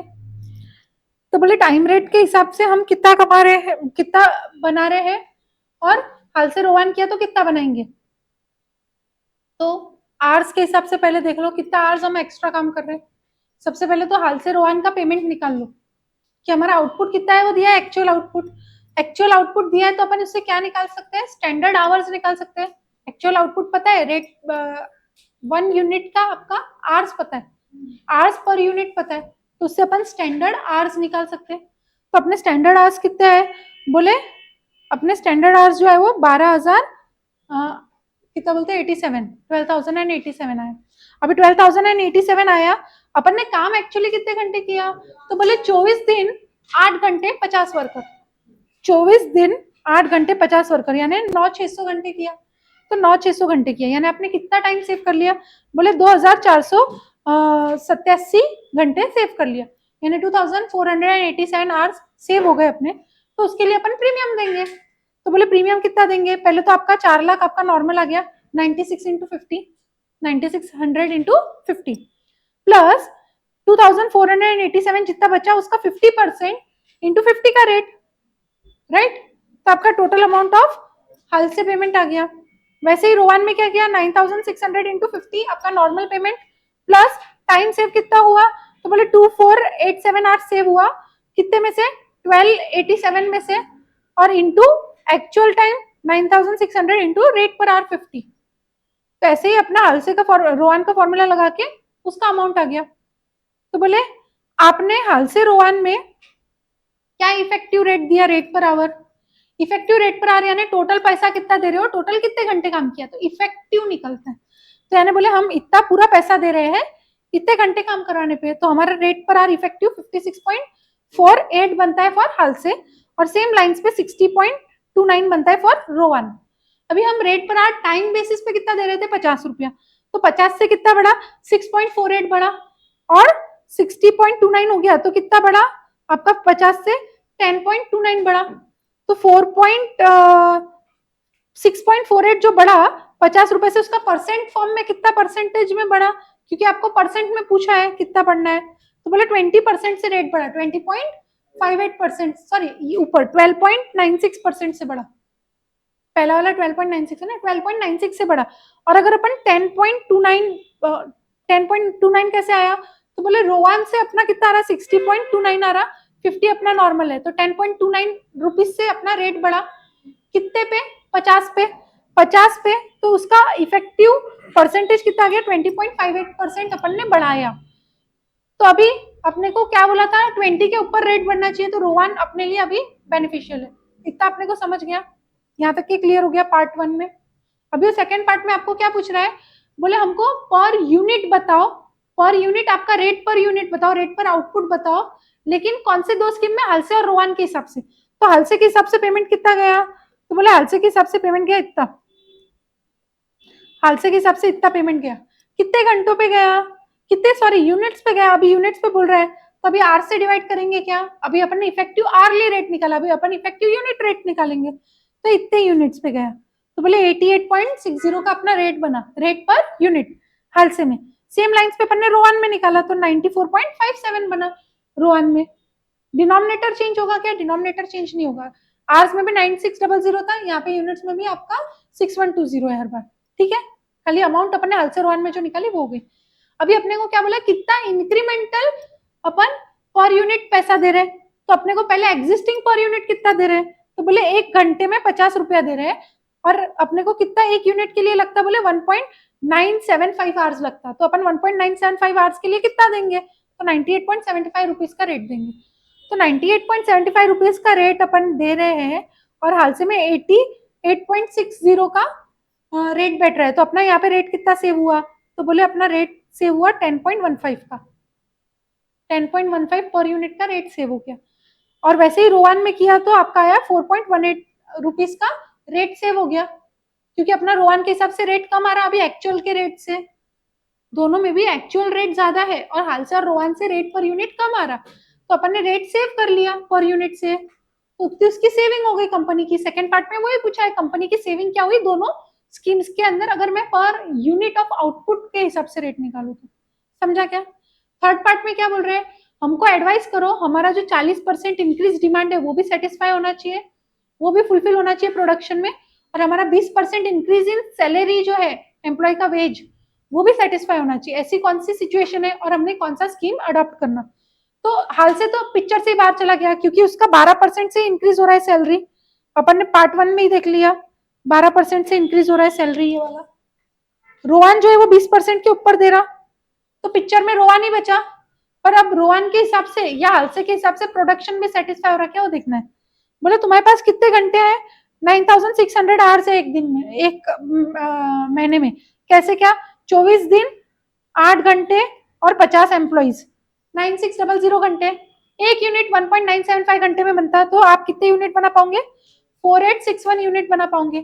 अभी आप कितने बना रहे हो, 6120 यूनिट बना रहे हो, यानी आपने कितने इंक्रीमेंटल यूनिट्स बनाए, 1259 यूनिट ज्यादा बनाए, 1259 यूनिट ज्यादा बनाए, किसमें से 4861 से ज्यादा बनाए, तो कितना परसेंट ज्यादा बना रहे हो, 25.90%, जबकि अपने को 40% डिमांड सेटिस्फाई करना था, पर आप 25% ही डिमांड सेटिस्फाई कर पा रहे हो, तो आप कितनी नहीं कर पा रहे हो, बेसिकली 15% सेटिस्फाई नहीं कर पा रहे हो, और तो अपन कोई भी स्कीम अडॉप्ट करो, अपन डिमांड तो सेटिस्फाई नहीं कर पा रहे। तो उनका अभी कंक्लूजन देखो क्या बोल रहे हैं, रोवान plan fulfils companies assurance of 20% increase over present earnings of worker, ये अपन ने देखा, कैसे देखा, ऊपर रेट जब निकाले थे 20.58 आया था, सेटिस्फाई हो रहा बोले। फिर क्या बोल रहा है, this would increase in productivity bye 25.9% only, it will not adjust increase in demand by 40%, तो बोले इसकी वजह से तुम सिर्फ 25% से प्रोडक्शन बढ़ा पा रहे, तुम्हारा 40% से प्रोडक्शन जो बढ़ना चाहिए because of demand increase of 40% वो नहीं हो पाएगा भैया। सिंपल सा एडवाइस है, अपना कंक्लूजन जो है उसके हिसाब से याद रहेगा कैसा करना है। इजी था, कहीं पे भी कॉम्प्लिकेशन नहीं है, इंस्टीट्यूट ने कुछ अजम्पशन नहीं लिया है, सीधा सीधा क्वेश्चन है, कोई गड़बड़ नहीं है, अच्छा था। सेम लाइंस पे क्वेश्चन नंबर 10 और क्वेश्चन नंबर 18 है, तो वो आपको होमवर्क करके आना है। क्लियर है? ये पीवाई क्यों था? 10 मार्क आ सकते हैं, कभी तो भी आ जाता है लाइफ में। ये 21 का ही है, थर्ड बचा है, थर्ड वाला अभी करेंगे अपन। अभी मैं थर्ड वाला लेके फ्री वाइंड अप कर रही हूँ। एक थर्ड बचा है, देखो अभी आपका क्या क्या बचा है, एक थर्ड बचा है और एक वो एम्बिगुअस क्वेश्चन बचा है।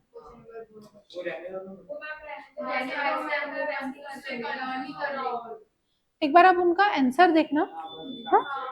और वो आंसर देख के आपको उसमें देखो 3 चीजें गड़बड़ थी, अगर क्वेश्चन में याद करवा दूं वो आपको, तो उसमें ऐसा था, याद कर लो ना, 25 दिन काम कर रहा था वो एम्प्लॉय, जिसमें से 2 दिन जो थे वो उसके क्या थे, संडे और हॉलीडे थे, जिसको अपन ने कंसिडर नहीं करना चाहिए था। तो 23 दिन अपन ने बोला था, नहीं 23 दिन काम कर रहा था, जिसमें से एक संडे और एक हॉलीडे था, तो 21 दिन ही काम कर रहा था ऐसा अज्यूम किया था, बट उसने आगे और 2 दिन ओवर टाइम का भी डेटा दिया था, तो वो 21 दिन नॉर्मल, फिर ओवर टाइम के और 2 दिन, और 2 दिन संडे और हॉलीडे का कंसिडर कर रहा था, विच इज रॉन्ग। फर्स्ट चीज उसके नंबर ऑफ डेज ही गड़बड़ है। सेकेंड चीज उसका क्या है, उसका ओवर टाइम में आपका ट्रांसपोर्टेशन कॉस्ट जो है, ट्रांसपोर्टेशन वो सिर्फ 23 डेज का ही ले रहा है, जबकि अगर तुम 23 डेज आपका ओवर टाइम डेज के हिसाब से कैलकुलेट करो तो टोटल 25 डेज आ रहा था, तो वो 2 दिन का ट्रांसपोर्टेशन कॉस्ट उसने क्यों हवा में गायब कर दिया पता नहीं। और तीसरी चीज उसका डिफरेंट क्या है, वो ना रेट पर आर इफेक्टिव आवर्स निकाल रहा है। तुम 8 घंटे का दिन है तो तुम 7.5 घंटे से निकालोगे, अपन ने 150 रुपए का रेट निकाला था, उसमें उनका रेट जो है 160 का है, विच इज 7.5 घंटे के हिसाब से, विच इज नॉट रॉन्ग, वो उनका करेक्ट है, वो अपना रॉन्ग है। समझा क्या? मैंने ब्रीफली बता दिया, क्वेश्चन याद है तो ठीक, नहीं याद है तो ठीक। वो क्वेश्चन टेस्ट में आएगा क्या? नहीं आएगा, मैं इंश्योर करूंगी नहीं आए, ठीक है। क्वेश्चन नंबर 3 ओपन करो। अब क्वेश्चन नंबर 3 कैसा है? क्वेश्चन नंबर 3 पढ़ने को बहुत बड़ा क्वेश्चन है, पर सॉल्व करने को बहुत सिंपल है।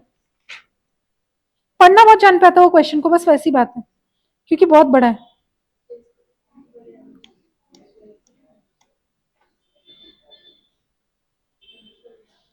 Rivan Industry manufactures and sells wooden study tables. The demand for these tables has been steadily increasing due to company's strong distribution network and reputation for durable products.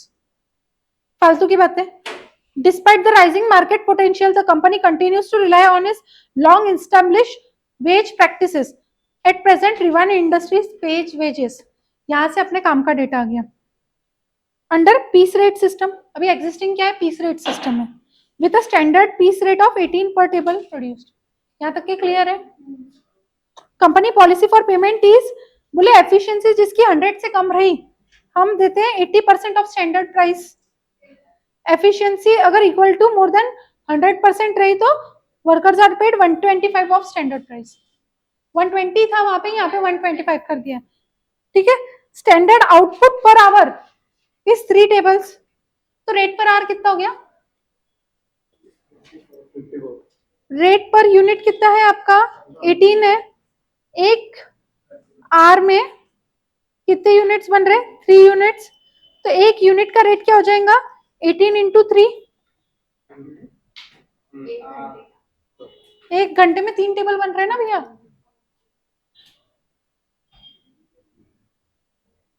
समझा नहीं? क्या क्या बोलिए?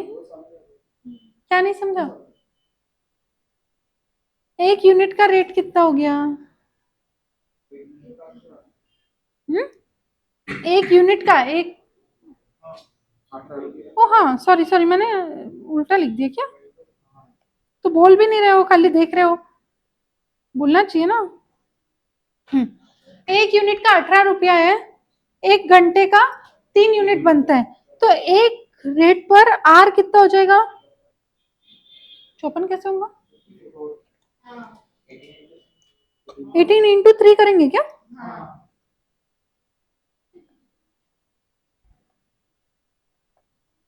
याद है, सब सिंपल था।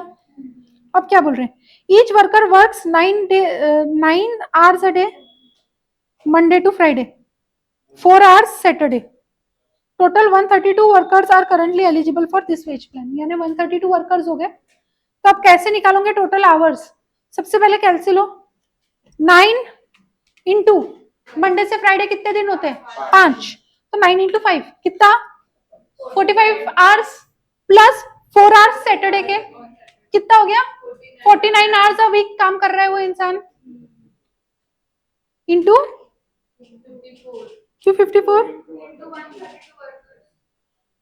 ये अपना एक वीक का हुआ ना, एक week का एक worker. एक week में 49 hours एक worker. एक वर्कर के, तो 132 वर्कर्स के कितने? 6468 आवर्स अ वीक, करेक्ट, सारे वर्कर्स के मिला के।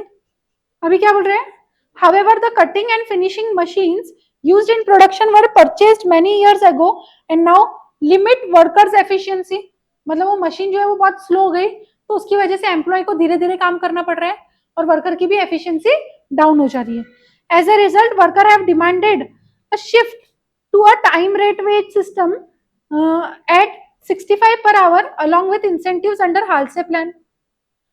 तो अब वर्कर ने क्या प्रोटेस्ट किया, बोले हमारी एफिशिएंसी डाउन हो रही है, उसकी वजह से हम कम आउटपुट बना पा रहे हैं।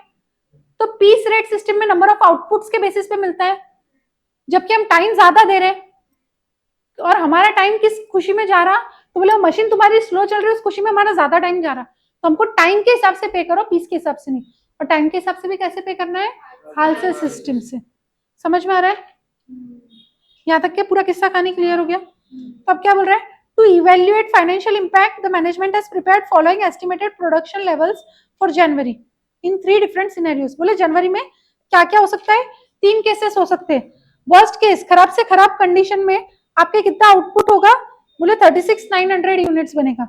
ऑप्टिमम केस, बोले सबसे बढ़िया कंडीशन, ऑप्टिमम केस यानी पूरा यूटिलाइजेशन ऑफ आपका मशीनरी करके कितना यूनिट्स बन पाएगा? 73,800 बन पाएगा।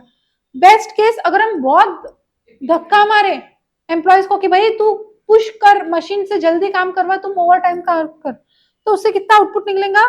110,700। क्लियर है? तो ये 3 सिनेरियो में सब चीजें अब करना पड़ेगा, या तो तुम इतने यूनिट्स बनाओगे, या तो उतने बनाओगे, या तो उतने बनाओगे। हर यूनिट्स में आवर्स बदल जाएंगे टोटल, हर यूनिट्स के तुम्हारे स्टैंडर्ड आवर्स भी बदल जाएंगे, एक्चुअल आवर्स भी बदल जाएंगे, और हर यूनिट के हिसाब से फिर आपको पेमेंट भी बदल जाएगा, तो अपने को देखना पड़ेगा। तब क्या बढ़ रहा है, देखो, in addition the company is assessing potential technology upgrade case involving partial automation which may influence both output levels and workers productivity.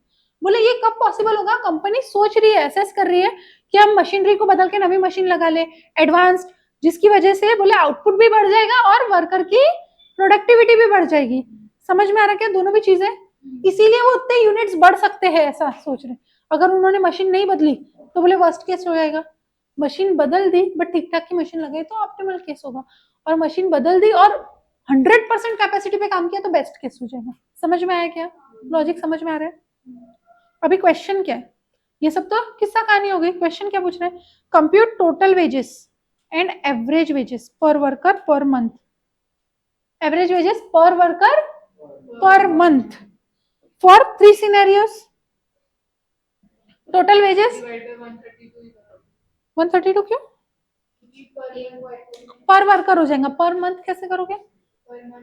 Divided by actually total hours कर लोगे तो रेट पर आ जाएगा, उससे कर पाओगे सब। Under each of the following veg system. अभी अपना वीकली निकला ना, आवर्स पर वीक निकला ना, मंथ थोड़ी निकला।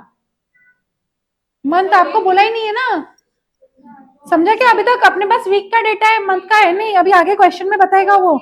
देखो, current piece wage rate system based on differential piece rates. सबसे पहले तो अपने को काय में निकालना है? बोले पीस रेट सिस्टम, जो एग्जिस्टिंग सिस्टम है उसके हिसाब से बताओ। सबसे पहले तो उसने ये बोल दिया, तो एग्जिस्टिंग के हिसाब से। पर आगे क्या बोल रहा है? वर्कर्स प्रपोज सिस्टम, यानी वर्कर ने क्या बोला है? 65 rupees per hour plus हालसे premium 50% से। अब देखो उसमें क्या बता रहे हैं वो, assume 4 working weeks in a month. तो आपका एक वीक का कितना निकला? 6468 इंटू 4 करो तो आपका मंथ का मिल जाएगा। 25872 आवर्स एक मंथ में। समझा? यहाँ तक के किस्सा कहानी क्लियर हो गया? अब साथ साथ में लिखते फर्स्ट पार्ट। चलो लेट्स बिगिन। आ जाओ, ओपन योर बुक्स।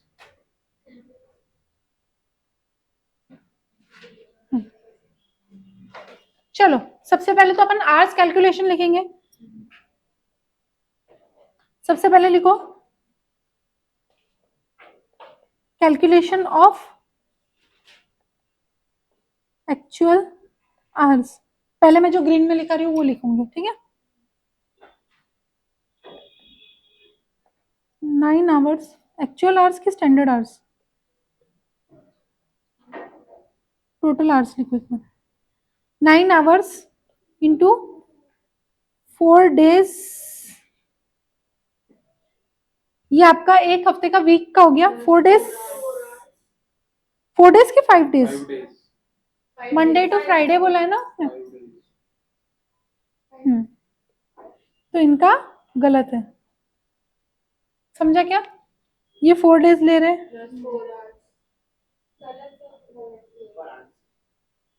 ये गलत है, समझा क्या उनका? कितने दिन है हफ्ते में? मंडे से फ्राइडे बोला है उसने। 5 दिन होते हैं, 4 ही दिन का लिया है उसने, गलत बात। प्लस सैटरडे का कितना? 4 घंटा, ये आपका एक हफ्ता हो गया। ऐसे 4 वीक्स, ये एक महीने का हो जाएगा, समझा क्या? एक वर्कर का, अपन एक वर्कर का पूछा है ना उसने, और टोटल भी पूछा है, तो टोटल में अपन 132 9 इंटू 5 प्लस 4 इंटू 4 196, यानी यहाँ पे टाइपो एरर है, तो यहाँ पे आप लोग 5 लिख सकते हैं। तो ये आपके टोटल आवर्स हो गए। अब उसके बाद लिखो देयरफॉर टोटल यूनिट्स कितने हो जाएंगे? 196, एक घंटे में 3 बनते हैं, hours into 3 units per hour, है कि नहीं? बोला है ना? तो आपके 588 यूनिट्स पर worker per month, standard units पर वर्कर पर मंथ। क्लियर है? एक वर्कर के एक महीने के।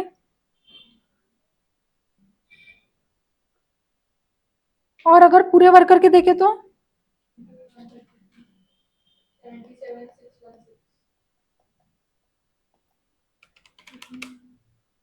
77,616 यूनिट्स इन टोटल। अपने को सबसे पहले पीस रेट सिस्टम से ही पूछा है, उसका एग्जिस्टिंग सिस्टम से बोला है ना फर्स्ट पार्ट का क्वेश्चन। ये लिख लिया ग्रीन वाला पूरा, फिर निकालो टेबल पर्टिकुलर्स। हाँ ठीक है ना, पर वर्कर रहने दो चलेगा, बट आपको प्रोडक्शन टोटल में दिया है ना, वर्स्ट केस बेस्ट केस और उसका, ये ऐसे ही चलने दो, फिर हो जाएगा। क्या क्या लिखोगे अब मैं हाईलाइट कर रही हूँ, उतना उतना लिखना है। Particulars, worst case best case, standard production, ये उसका कैलकुलेशन नहीं लिखना है, ठीक है? कैलकुलेशन अपन ने ऊपर ही कर लिया क्योंकि 77,616 का एक्चुअल प्रोडक्शन ये कॉपी पेस्ट करना क्योंकि ये क्वेश्चन में दिया है तीनों, ठीक है? एफिशिएंसी आपको निकालते आती है यूनिट्स की, कैसे निकालते हैं? स्टैंडर्ड बाय एक्चुअल की एक्चुअल बाय स्टैंडर्ड। यूनिट्स की क्या आती है? स्टैंडर्ड बाय एक्चुअल नहीं आती है, एक्चुअल बाय स्टैंडर्ड आती है। तो लिखो, चलो जल्दी जल्दी लिखो।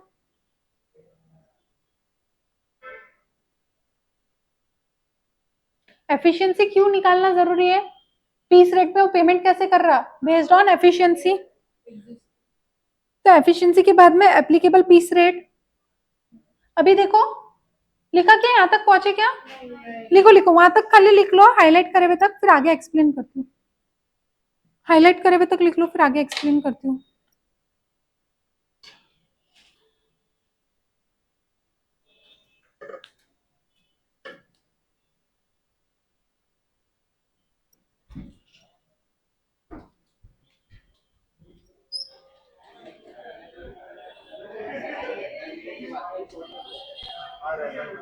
मॉर्निंग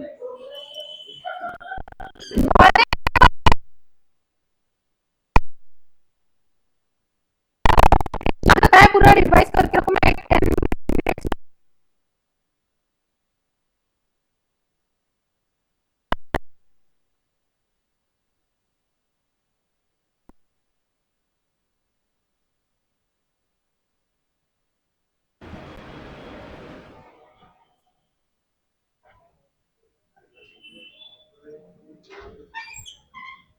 सॉरी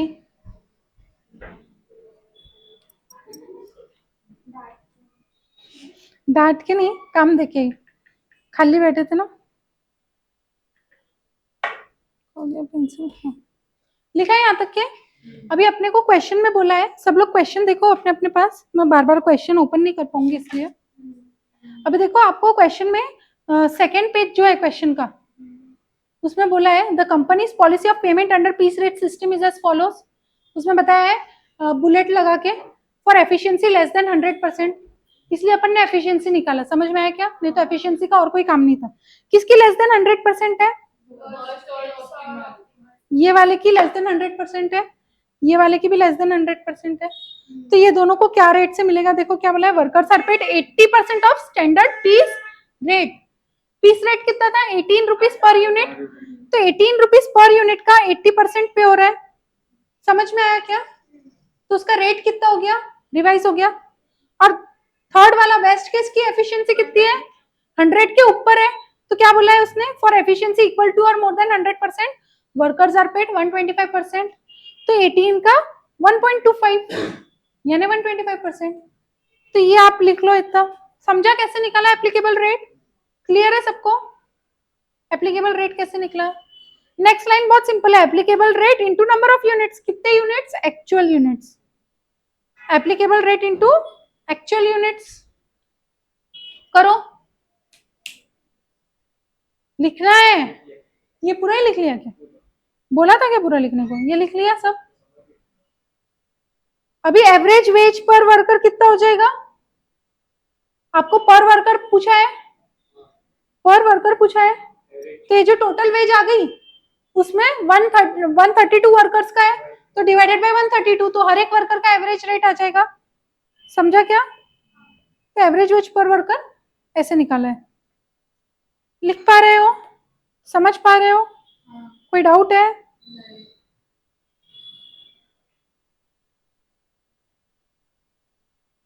इजी है फर्स्ट पार्ट, बहुत सिंपल था। आएगा क्या ये क्वेश्चन पूरा पूरा? नहीं, इतना बड़ा क्वेश्चन कोई पूछेगा ही नहीं। पार्ट पार्ट में पूछा। हाँ, मैं अभी इंस्टीट्यूट पर्सपेक्टिव से बोल रही हूँ। मेरी टेस्ट के लिए तो सब कुछ आ सकता है भाई। समझा यहाँ तक के? सेकेंड पार्ट का क्वेश्चन क्या है, पढ़ो। अपन ने करंट पीस रेट सिस्टम निकाल लिया, वर्कर्स प्रपोज सिस्टम से निकालना है अब। यानी अभी तक अपन ने आउटपुट बेसिस पे जो निकाला, अब आवर्स बेसिस पे हो जाएगा। तो अब देखो सेकेंड टेबल में, यहाँ पे ध्यान दो भाइयों, ध्यान दो एक बार। बोले अभी तक यूनिट्स निकाला, अब अपने को आवर्स बेसिस पे एक्चुअल यूनिट्स कितने हैं, यानी आपको जो गिवन है वर्स्ट केस, ऑप्टिमम और बेस्ट, वो लिख लिया। बोले स्टैंडर्ड यूनिट पर आवर कितना है? 3। तो इससे कितने आवर्स वर्क किया वो निकल गया डिवाइड करके। तो ये स्टैंडर्ड आवर्स आ गए, ये स्टैंडर्ड आवर्स आ गए। एक्चुअल आवर्स अपने कैसे निकले? एक्चुअल आवर्स अपन ने निकाले थे ऊपर, कितने निकाले थे? 196 आवर्स निकाले थे। 196 पर वर्कर थे इंटू 132 वर्कर्स। समझ में आया क्या? 196 पर वर्कर है तो इंटू 132 करोगे तो 25872। समझा कैसे आया? कहां से आ रहा है? Actual hours. तो ये एक्चुअल आवर्स आ गए, उससे ही अपना क्या निकलेगा? Time save. क्यों टाइम सेव निकालना है? हालसे के हिसाब से जाएगा, है ना? तो एक ही जने के पास टाइम सेव्ड है, एक ही जने के पास टाइम सेव्ड बचा, बाकी किसी के पास टाइम सेव्ड नहीं है। एक ही सिनेरियो में टाइम सेव्ड आ रहा है। तो बोले पेमेंट कैसा होगा? फिर जितना आपने एक्चुअल आवर्स काम किया इनटू एक्चुअल आवर्स के हिसाब से रेट। आवर्स का रेट कहां से आएगा? उसने प्रपोज किया है कि हमको आवर्स का रेट कितना चाहिए? 65 रुपए चाहिए। तो 65 रुपए के हिसाब से ये आज का रेट आया, ये अपना नॉर्मल आया। अब बोनस ये दोनों को तो मिलेगा नहीं, ये दोनों सिनेरियो को, इसके सिनेरियो में बोनस कितना मिलेगा, ये जो है 11,28 इंटू 50% इंटू आपका 65 का रेट, तो ये आ जाएगा आपका 358,410। समझा क्या? फिर टोटल कैसे हो जाएगा, ये जो है ये दोनों का एडिशन करके ये टोटल आ जाएगी, ये टोटल वेज हो गया। समझ में आ रहा है ये टेबल? सेम अपन ने जैसे डिवाइडेड बाय 132 वहां पे एवरेज पर वर्कर निकाला था, वैसे ही यहाँ पे एवरेज पर वर्कर निकालेंगे। समझ में आया कि यहाँ तक किस्सा कहानी? अब ये टेबल पूरा छाप लो। नहीं अभी घर पे नहीं छापना है, आगे का मेरे को लिखवाना है, अभी लिखना पड़ेगा, घर पे नहीं। प्लीज आज के दिन टाइम दो मेरे को 5 मिनट का, और क्विकली लिखो क्योंकि आगे के 2 क्वेश्चन का सोल्यूशन इसमें नहीं है, मेरे को लिखवाना है। Incomplete solution.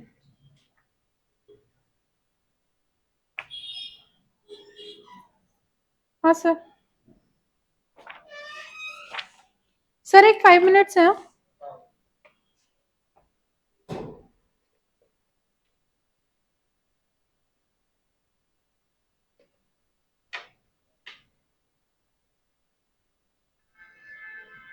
Please quickly note it down.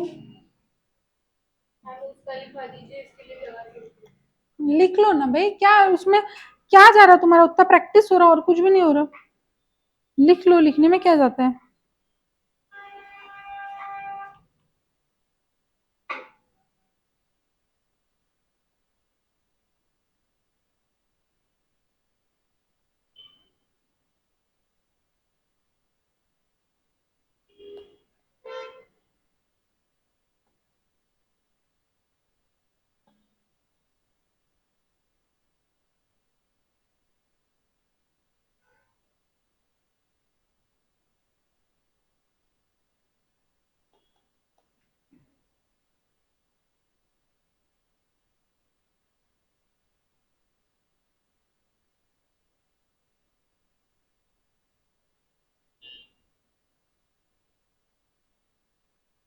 हो गया तो बोलना।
हो गया।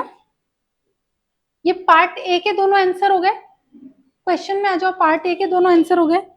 अब क्वेश्चन में पार्ट बी पढ़ो, क्या है, जोर से पढ़ो। देवांशी पढ़ो। And one of the workers produced 900 tables in December 2025. If he produces the same number of tables in January 2026, compute first his earnings under the current fee rate system. Second, his earnings under the proposed time rate plus 5 incentive scheme. Third, the difference in his earnings. Based on your calculation, you can ask support the workers' demand.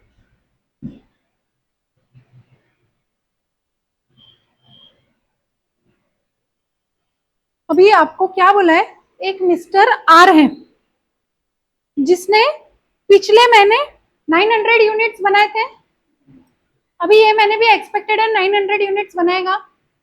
Standard कितने units बनते हैं आपके पास, standard कितने hours है, 192 hours है, 196 hours है, और एक आवर में 3 यूनिट बनते हैं, तो कितने यूनिट्स बन सकते हैं? 588. क्या कर रहे हो, किस खुशी में? एक घंटे में 3 यूनिट बनते हैं, सबका 588 आया, 588 यूनिट्स बना सकता था, उसने बनाया कितना, 900। तो कितनी एफिशिएंसी पे काम कर रहा वो? 900 डिवाइडेड बाय 588 कितनी एफिशिएंसी पे काम कर रहा? भाई मेरे 900 सबका कंसंट्रेशन ब्रेक हो गया। अब चलो बोर्ड पे ही देखो, चलो जाने दो, बोर्ड पे देखो। बोले स्टैंडर्ड प्रोडक्शन कितना हो सकता है? 192 था कि 198 था? 196 196 hours, 196 hours into 3 unit per hour, कितने यूनिट्स बनाए? 588। आपको मैंने फर्स्ट पार्ट में भी लिखाया है 588 यूनिट्स, देखो फर्स्ट पार्ट में भी लिखा है। और इसने एक्चुअल कितने बनाए थे दिसंबर में? 900। तो उसकी एफिशिएंसी कितनी थी? 900 डिवाइडेड बाय 588, 100 के ऊपर ही आना चाहिए ना। कितनी आ रही? 153। 100 एंड उसके ऊपर रही एफिशिएंसी, तो रेट कितना बदल जाता? 25% से बढ़ जाता। बोर्ड पे देखो, तो रेट क्या हो जाएगा? 18 रुपीज प्लस 25%, यानी 22.5 रेट हो गया। तो उसको पे कितना हो रहा वेज? 250 रुपीज। ये क्लियर है? तो आपको फर्स्ट पार्ट में पीस रेट सिस्टम से पूछा है, तो पीस रेट सिस्टम से ही आ गया। समझा गया यहाँ तक?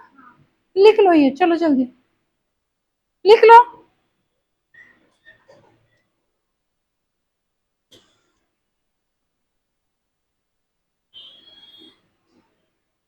Quickly write it down.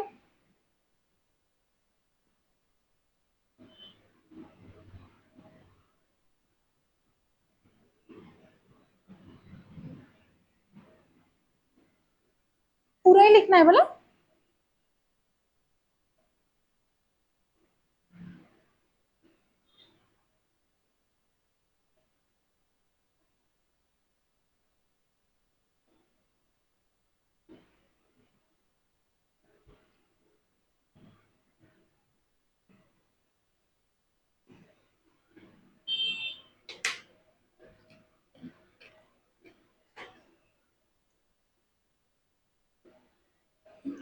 लिख लिया? सबका हो गया क्या? सेकेंड पार्ट पढ़ो, क्वेश्चन का क्या है पढ़ो Parikshit. These earnings under the proposed time rate plus also incentive scheme. मतलब अभी पीस रेट में पूछा था, सेकंड में क्या पूछा है? अंडर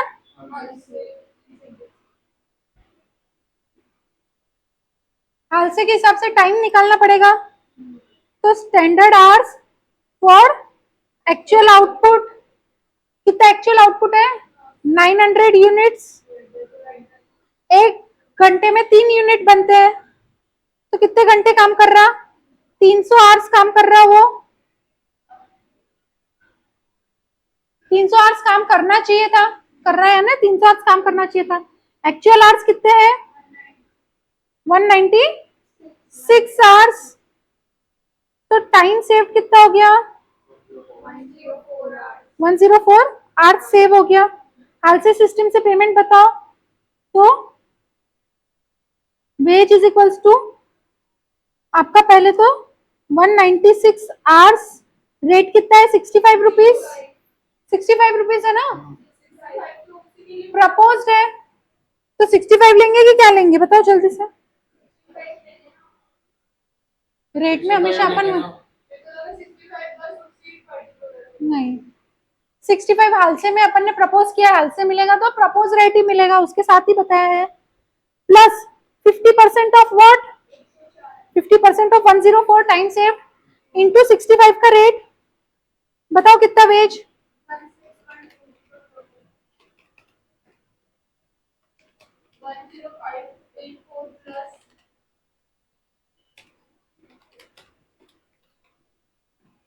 16120। मेरा 16120 आया, आपका भी आ रहा क्या? तभी टोटल वेज अंडर अपन ने पीस रेट निकाल लिया, अंडर टाइम भी निकाल लिया। हाल से टाइम क्या हो गया? डाउट है कोई? सिंपल था, कोई उसमें रॉकेट साइंस नहीं था, ये आपने हाल से में करे हुआ है। स्टैंडर्ड आवर्स निकालने का एक्चुअल आउटपुट पे और ये ऐसे करने का। सेकेंड पार्ट में इतना ही पूछा है। अभी थर्ड पार्ट क्या है? नमित पढ़ो, जोर से पढ़ो मेरे भाई। The difference in his earnings difference in earnings यानी गेन या लॉस क्या हुआ, उसको हाल से करने से कितना गेन लॉस होगा, तो बोले डिफरेंस इन अर्निंग्स कैसे निकालते हैं, न्यू माइनस ओल्ड, यानी 16120 न्यू है, हाल से के हिसाब से ओल्ड कितना था उसका 20250, 20250, तो कितना उसका लॉस हो रहा है 4130 का लॉस हो रहा है उसका, तो loss in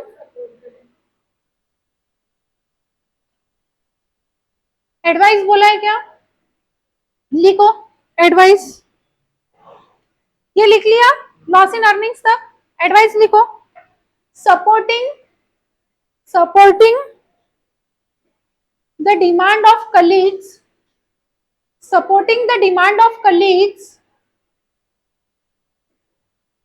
supporting the demand of colleagues will cost Mr. R